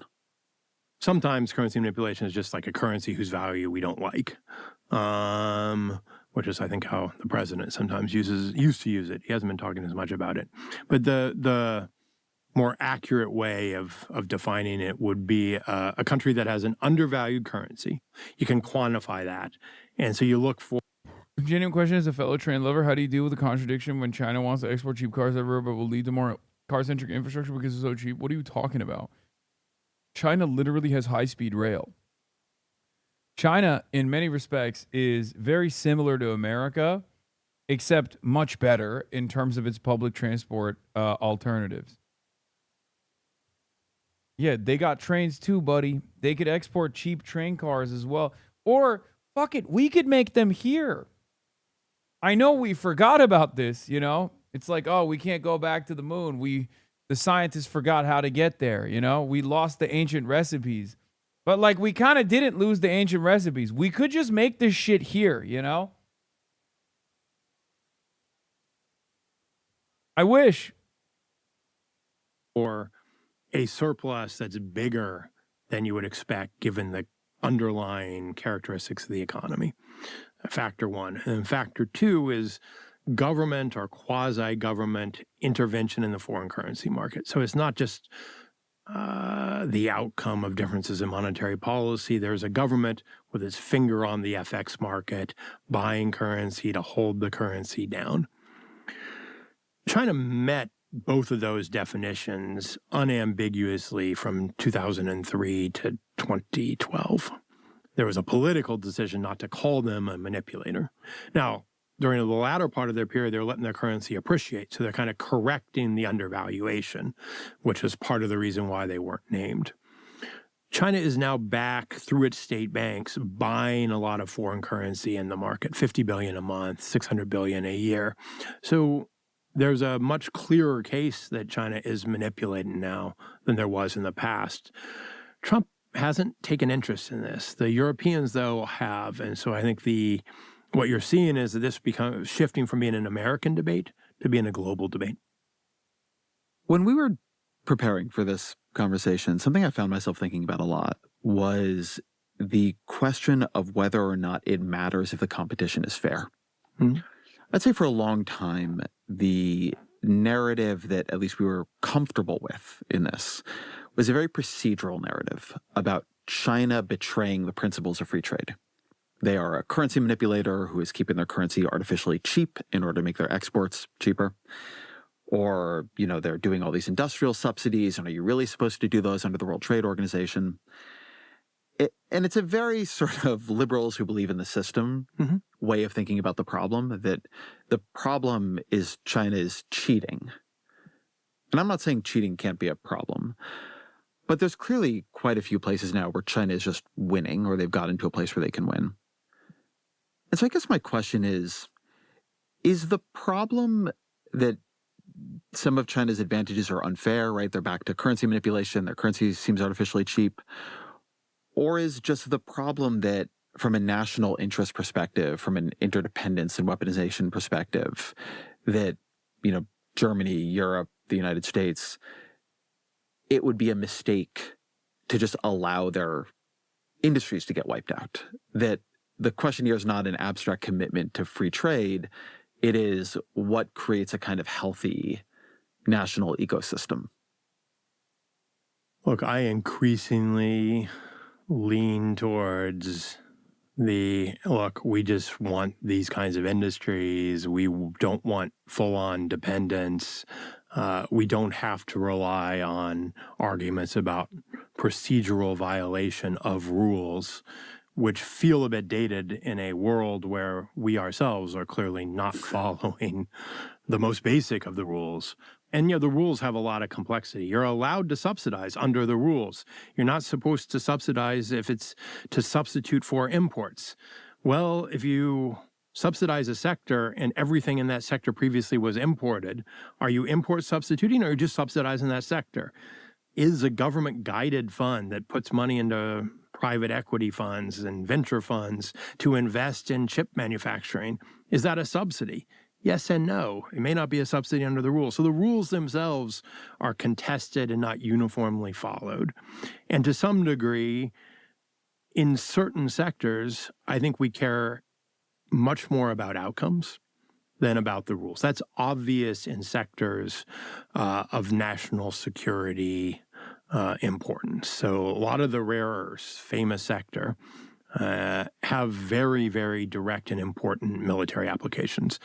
We should probably not, even if China played completely fairly, want to be 100% dependent on China for the supplies of those key materials.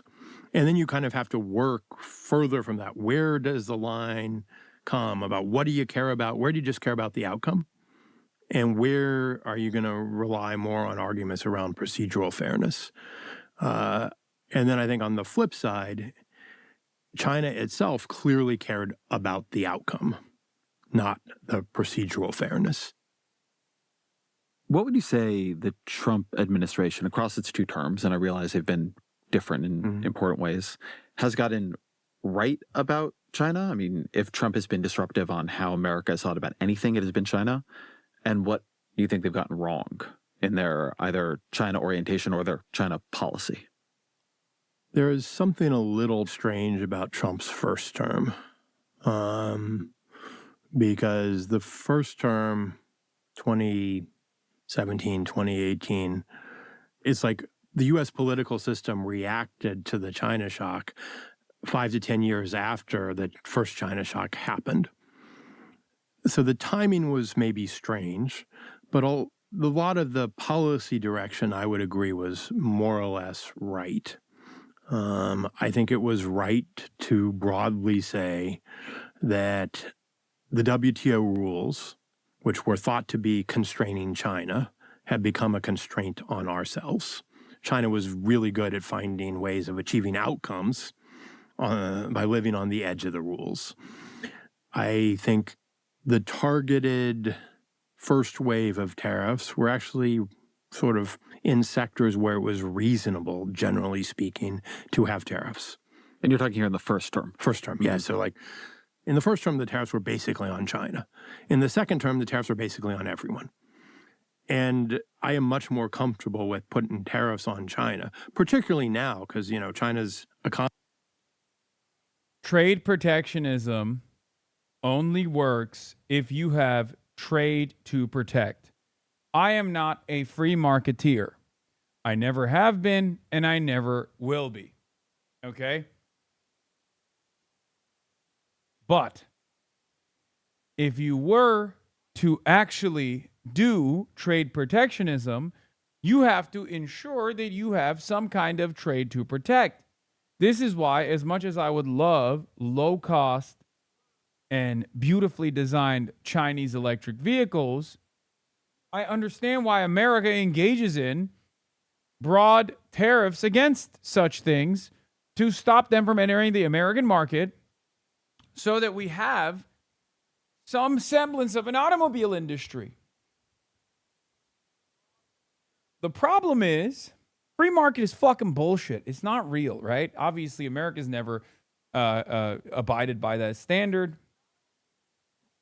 There's no such thing as fairness in capitalism. It doesn't work that way. But what's frustrating about this is we don't even fucking have any industry, man. We don't have any industry. We cannot, because it's at this stage,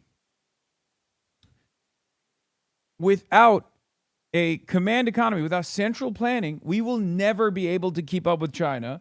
It will forever remain the global manufacturing hub of the planet, and it will only grow in its power, and it will do whatever the fuck it wants to as we slowly but surely continue experiencing more Gary Indiana style situations all around the country.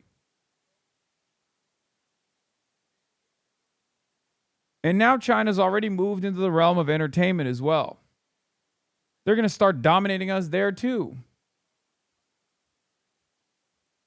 There's just no way to solve this problem without solving capitalism, without fixing capitalism.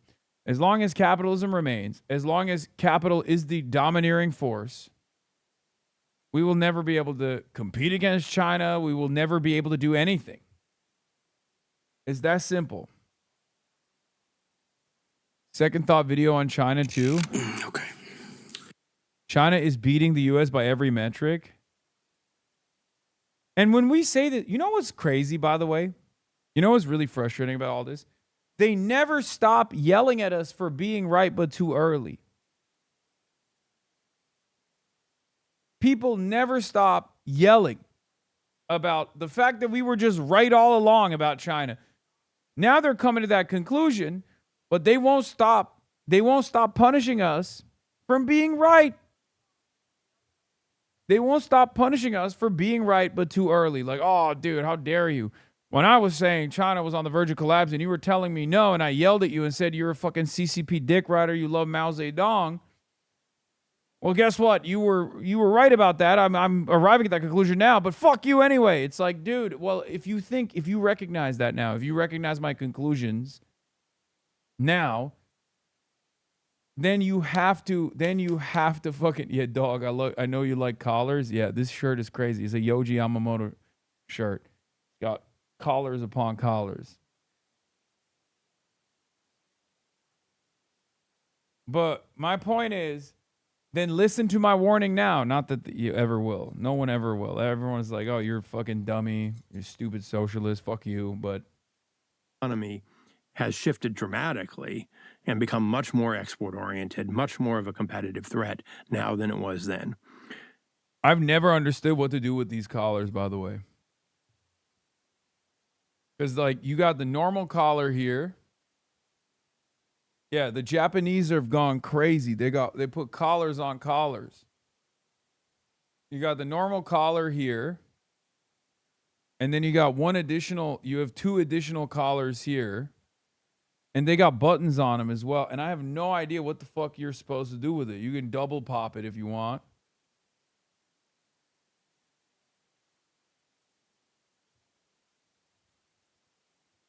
Bro, you got to flip the inner one up.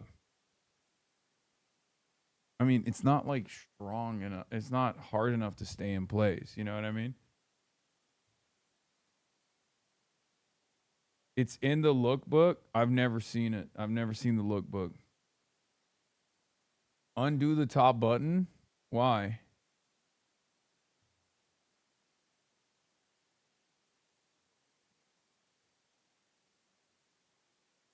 You only double pop if you stack them. They're designed to be stacked. Anyway, let's continue with this. So I think Trump 1 got that bit right. Like Bob Lighthizer, the United States Trade Representative in Trump's first term, was sort of the first step of moving us from the WTO consensus to a world of reciprocal interdependence, supply chain vulnerability, supply chain warfare, concerns about a world where everything is using a more militarized vocabulary. The whole world is rooting for Iran. What is it? I've been stunned by the many number of officials from a wide variety of countries who, while hardly favoring Iran or feeling much empathy for the Islamic Republic, have privately expressed to me a huge sigh of relief over Tehran's success in thwarting the U.S.-Israeli aggression. Yeah. I mean, it makes total sense. America is a fucking behemoth. America's a fucking behemoth. Us receiving a bloody nose in the Strait of Hormuz is a good thing for us as well. Okay? It's good for us as Americans. if it forces American restraint and it forces us to recalculate how we operate, then it's good. An important point by Eli Clifton and Ian Lustig. The biggest cost of the U.S.-Israel relationship is not in dollars, but in opportunity cost and path dependency. In other words, closing off America's freedom of action. It's not just good for the rest of the world if we are no longer this like towering behemoth that's dominating the rest of the planet at a moment's notice, whenever we fucking feel like it, but it's actually good for us in general. It's good for Americans as well. Because the current the current modus operandi for the United States is not beneficial for the rest of the world. It's certainly not beneficial for them, but it's not beneficial for those who are living in the United States either. You know?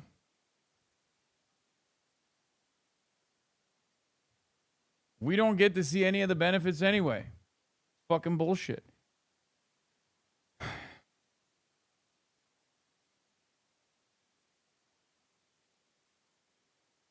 Even around economic exchange. Trump 1 was still pretty unilateral. There was a famous story, I think, in another newspaper where, President Macron asked, like, well, maybe we should negotiate something together. So they're negotiating phase 1, the deal. And President Trump was like, no. We've done the tariffs. All the benefits should go to us. This has to flow to us. And so there was an element in the first term of unilateralism, which obviously becomes unilateralism on steroids over time. So maybe before then we get to Trump 2, it's worth talking about Biden. Yeah. Because, there's a lot of Democratic criticism of the way Trump talks about China, to some degree of Trump's tariffs on China. But the Biden team comes in. They largely keep the tariffs. In some cases, expand them into new areas. They begin doing more to limit the export of what they consider to be strategically important technologies like advanced chips to China. They put on higher tariffs on EVs, and they do a lot of industrial policy that actually looks sort of like the way you're describing Chinese industrial policy. So the Inflation Reduction Act is trying to build a domestic... See, this is bullshit. No disrespect to Ezra, but this does not hold a fucking candle to Chinese industrial policy. That is crazy. Okay? No, it shows the limitations of capitalism. This is 100% a clear-cut, demonstrable limitation of liberal capitalism. Those motherfuckers move mountains, dude. Sometimes literally, like sometimes figuratively, but sometimes literally, many times literally. They move cities, they move mountains. They have 5-year plans. They have growth targets in specific sectors, and they deploy the flows of capital in that direction. Okay? It is ridiculous.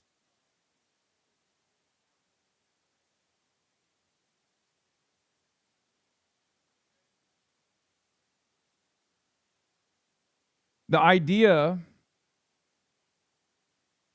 that like the CHIPS Act or the IRA or Build Back Better it can hold a candle to that kind of mass scale industrial planning is ridiculous. And therein lies the problem. That's why I always say, like, if in order to beat China, if we want to compete against China and beat China, whatever that means, we have to be China. Supply chain for things like solar panels and wind turbines. And now they're more okay with it being, in friendly countries too. But there's a lot of Buy American standards on all of this. And they begin talking a lot in terms of strategic technological competition. AI is a big thing for them in the AI competition with China. How do you think about the way the Biden administration approached this and both kind of tweaked but didn't upend like the Trump 1 approach? It probably, in my view at least, didn't go far enough. it wasn't just clean energy, although that was certainly a big focus. It also included semiconductors. Mm-hmm.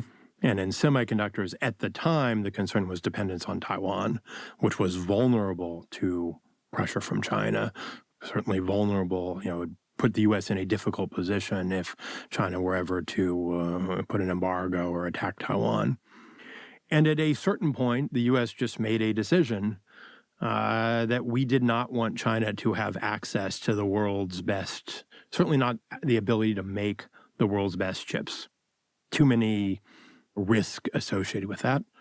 I think that was the right decision, but it unambiguously was viewed by China as a directly hostile act. And I think if someone had done that to us, we would have viewed it as a directly hostile act. So it put us into a world, unambiguous world of rivalry and competition, and in a position where there is no way. I think another part of the problem is like China is too resilient, and no matter what we do, they just keep winning. A lot of people will say, "Oh, do nothing win," when they talk about Xi Jinping. It's like those motherfuckers are they're never doing nothing. They're always doing something. Like even with the chips, America went to the Netherlands and told them that the Netherlands, which had the technology for the latest lithography machines that are necessary for chips production, okay, we told the Netherlands you can't sell these to China. Okay, well then they went back to the drawing board and were able to make it themselves. They did.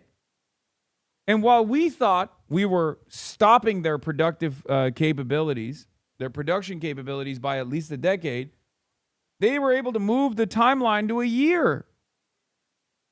Yes, the EUV lithograph, is that how you say it? Like lithography? Is that? I don't know how you say it. It's just the fucking machine, the extreme ultraviolet lithography, the machines that make the chips. Not the latest chips though, no. Dude, it doesn't matter.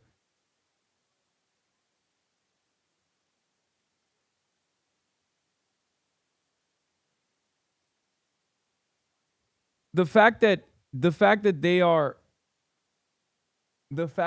still like, they were able to buy the lower tier lithography machines and now they're capable of mass producing it, means that the timeline has moved up dramatically.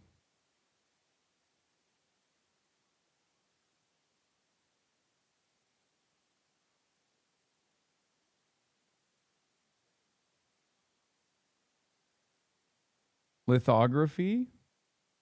Lithography? I don't know how you say it. The fucking chip machine, man. I'm not smart enough, okay? I'm not a goddamn nerd.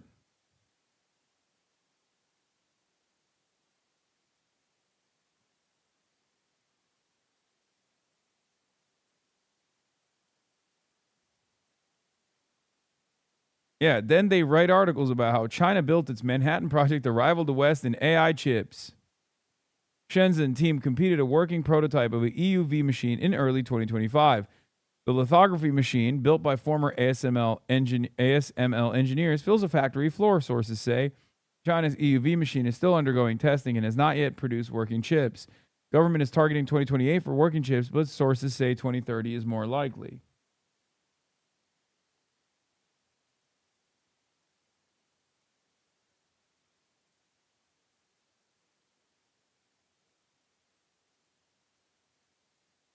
EUV is still far away. We need to stay humble.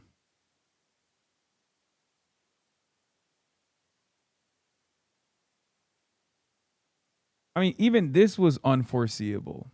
Okay? This was unexpected and unforeseeable. Can they produce consumer grade RAM, please? Yes, they will. And then the American government will make it illegal for you to purchase it. They'll come to your house and break down your door with masked ICE agents and arrest you for purchasing Chinese goods. They already are making RAM. And yes, it is much more affordable.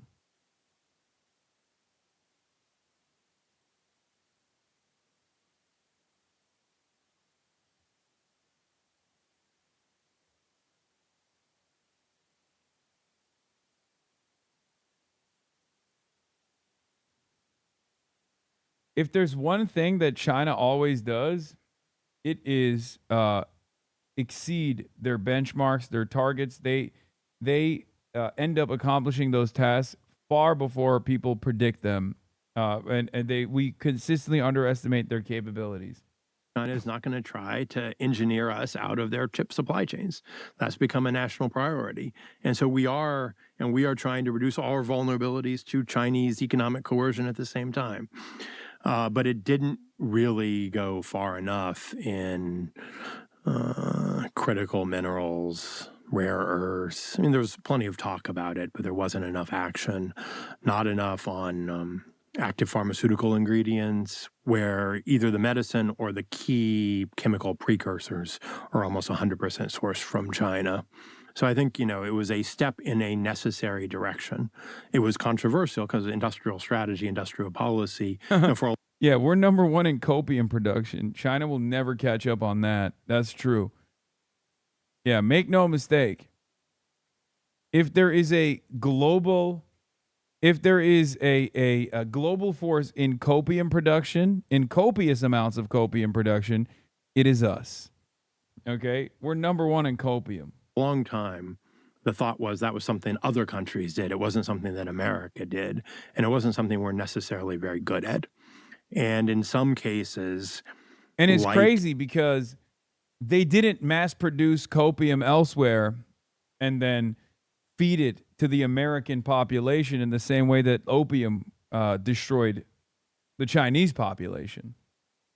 Which, by the way, love him or hate him, shouts out to Mao Zedong. They really nipped that shit in the bud. That was huge. One of the most successful rehabilitative recovery programs of all time.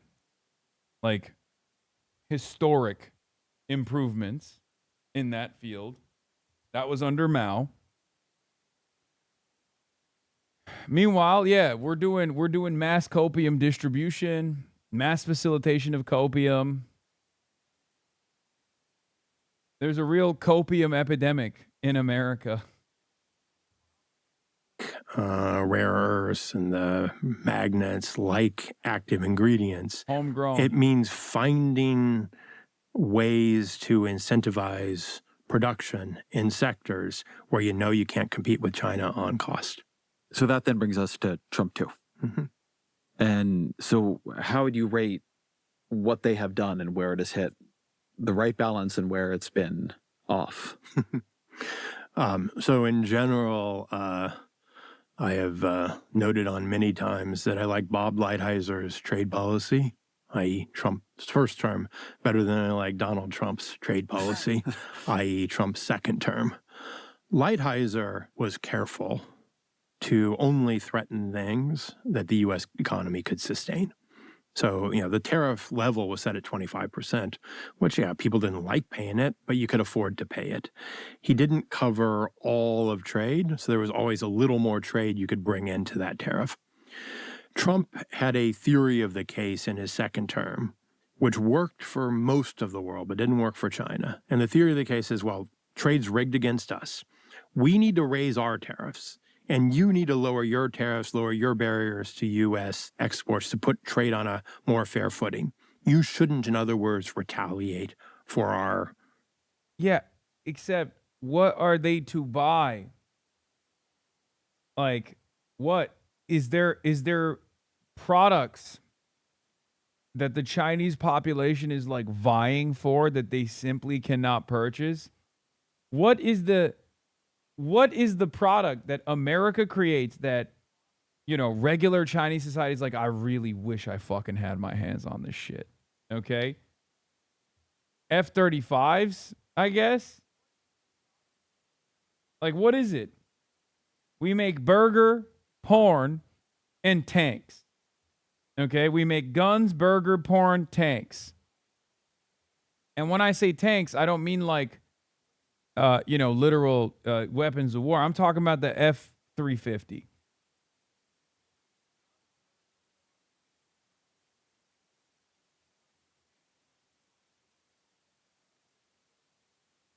That's what I'm talking about.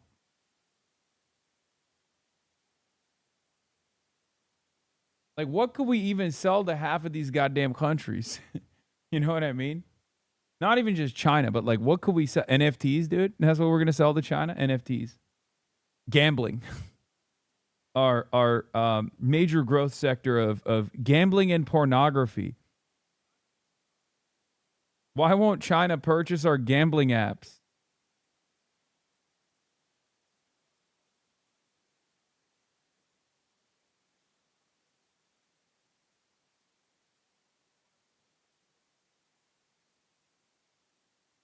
Guns, small arms trafficking. Why won't China purchase Smith & Wesson weapons so they can give it to their citizens so people can shoot one another like we do? Why won't Cambodia purchase F-150s, a fleet? Why won't the UK purchase salmonella chicken? Why is nobody purchasing our goods? We want to sell them. Yeah. Fun fact, the U.S. sells weapons to one or more sides in about 2/3 of the world's active conflicts.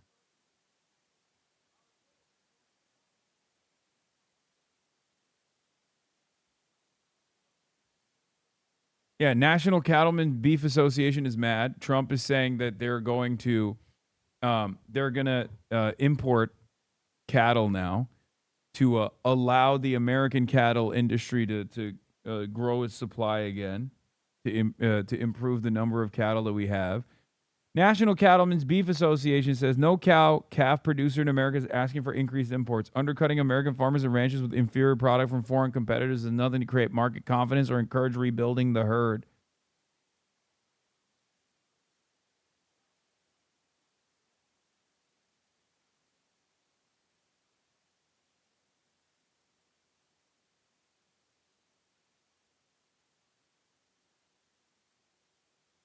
We're also killing live horses. Yeah, I've heard wild horses. Yeah.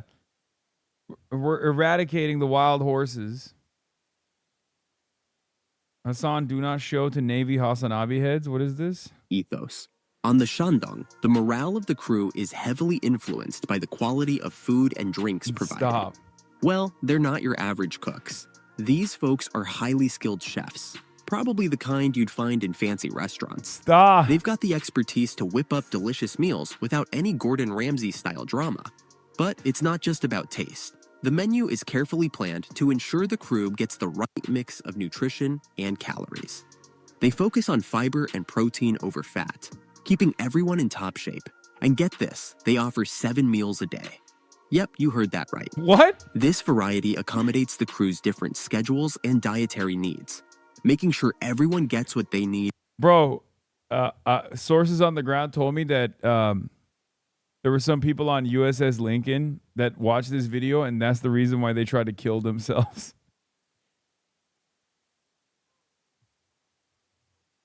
Yeah.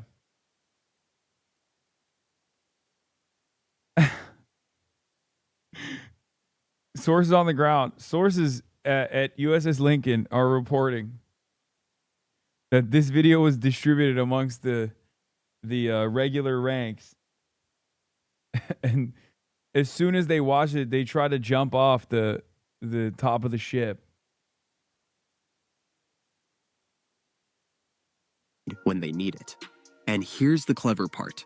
Spreading out the meal times prevents long lines and keeps the kitchen running smoothly. After all, you don't want half the ship waiting in line for food at the same time. It's all about efficiency here. One standout dish aboard China's aircraft carriers is the carrier chili sauce, known for its robust flavor and reported nutritional value. It's a crew favorite, although some find it best enjoyed with rice due to its intense heat. Made from basic ingredients like beef mince, chili pepper. This is why you're so low on the fact meter on the media bias chart. Why? Because I'm making a joke. Is it legal for Americans to join their army? Oh. black beans, garlic, and chicken essence. It's especially popular among crew members on night shifts, as it helps stave off fatigue. On board, there's a convenient supermarket offering a variety of everyday. Did I just see Starbucks? Wait, stop. On board, Bro, they're eating Doritos in their fucking, on their aircraft carriers. They're still selling Doritos there's and a convenient Starbucks supermarket coffee. What offering the a fuck? variety of everyday items, personal hygiene I products, guess that's one complete cultural victory. I guess we got that. We got our treat still. and food at reasonable prices. While the crew gets their meals for free, they can purchase additional snacks or other items here if they wish. The Shandong features a library stocked with plenty of non-fiction books, offering crew members the chance to explore topics of interest during their downtime. For instance, there's a book titled The History of the War of Resistance Against America and Reinforcement of the Korean Peninsula, focusing on the Korean War. In their Wolf leisure Warrior. time, sailors can also relax in recreational rooms, where they can indulge in activities like playing video games, watching TV, or connecting with loved ones on social media. While off-duty life is relatively independent, on-duty hours are characterized by social collaboration. On the So funny. Our U.S. Navy sailors don't know how to read, man. All right. Enough with this video. What the fuck are we doing, man? What are we doing? Tariffs. China retaliated. China said this is coercive. Plus, China knew they were going to be in the crosshairs. She did a good job of getting ready. He'd spent 4 years plotting this out. So China retaliates. We counter-retaliate. China retaliates some more. We retaliate again, and we push tariffs up to 145%. You might think that gives us more leverage. We've completely cut off trade. It turned out to be the opposite. Our economy couldn't sustain 145% tariffs on pretty much everything coming from China. So the administration was in a position where they needed to negotiate a rollback in the tariffs. There's a rare earths component as well. But Where China was holding back rare earths, which would cripple our manufacturing. Yeah, so that was real. Mm-hmm. But I think even if China had not done that, even without the supply chain restrictions, the administration knew it needed to roll back the 145% tariffs. Yeah, okay. Well, what now, libtard?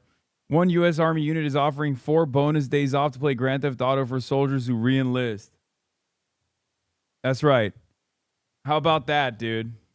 How about that? And they get free HRT. They get free fucking TRT. Abysmal. American military supremacy is so dead. Yeah, they need to commit to 2 years minimum to get the Grand Theft Auto time off, dude. It's crazy.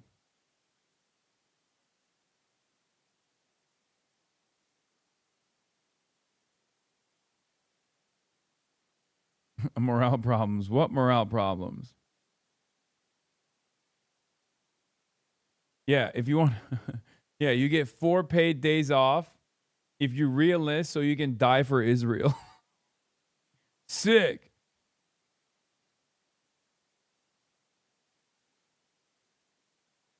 That's awesome.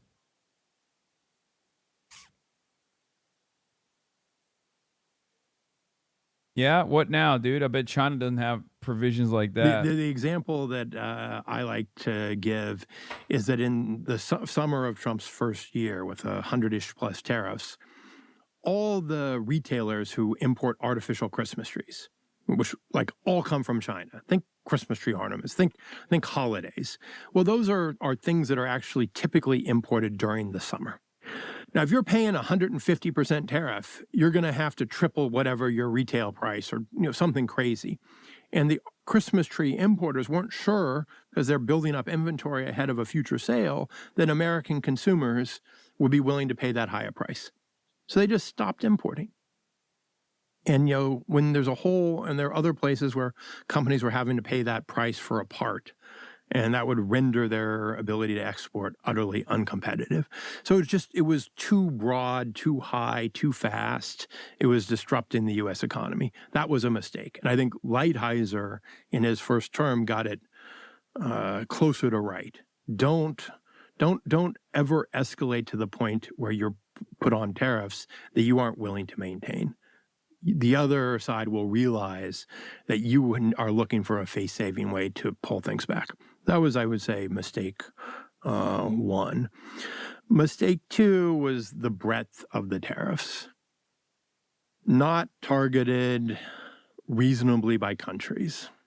Just everyone got hit with the Liberation Day tariffs, in some cases very, very, very high tariffs. That alienated a bunch of countries that themselves were worried about trade with China. So it kind of took away the possibility of building a broader coalition against China. So that's first problem with these very, very broad tariffs. Second problem with the very, very broad tariffs was that they ended up being done in kind of irrational, to my mind, ways. We were tariffing at really high levels Canadian aluminum. All right. Canadian aluminum is, not that this administration cares, but it's made in a kind of green way, trapped hydropower in Quebec. It has been part of our aluminum industry since World War II, when the bombers were built with Canadian aluminum. There is no national security threat. It is essential to our market. The primary aluminum market doesn't clear in the U.S. without Canadian imports, which meant that just prices shot up. And then the final problem was hey, aluminum is electricity distilled, incredibly energy intensive and electricity intensive. So it is competing with data centers for power. And so even with the really high tariffs. This guy's anti-China though, right? Yes, but he's also basically describing or at least recognizing China's rise in global prominence, China's rise to power, and its impact on the American economy. But they're at least enlightened liberals who recognize the downsides, but they can't identify how it happened, I guess.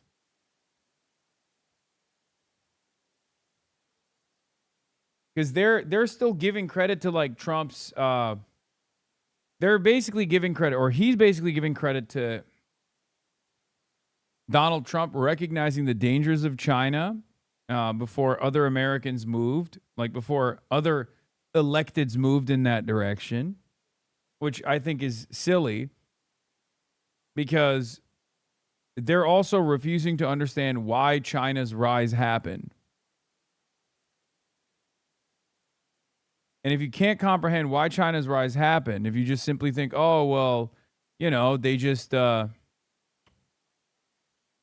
one day they just got really good at making shit because we sent our manufacturing over there, and that's it. And there's nothing we can do about it. Then you're never going to be able to solve the problem. And there's a good deal of they're cheating in this conversation as well. It's not as bad as I thought it would be, though.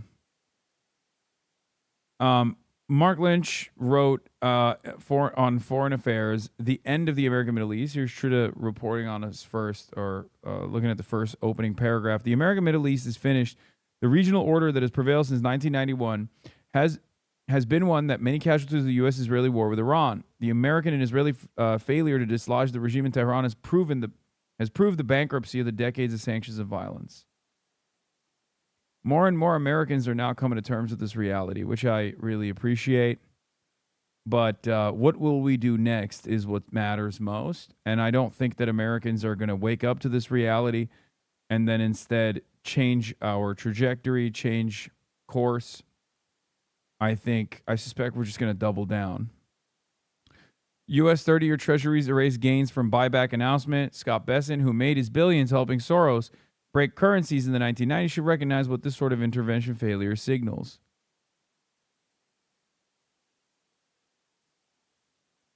So now this is exactly the opposite message we've been getting from Warsh, who says the market price is a useful signal and that traders should be playing ball. Besson says buybacks could be bigger than the $4 billion we announced.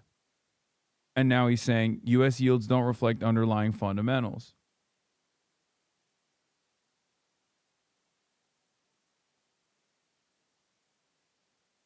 It has been kind of funny watching so many of these liberals, though, who spent a good deal of time talking about China's imminent decline, imminent demise, turn around and be like, why is China such a fucking behemoth?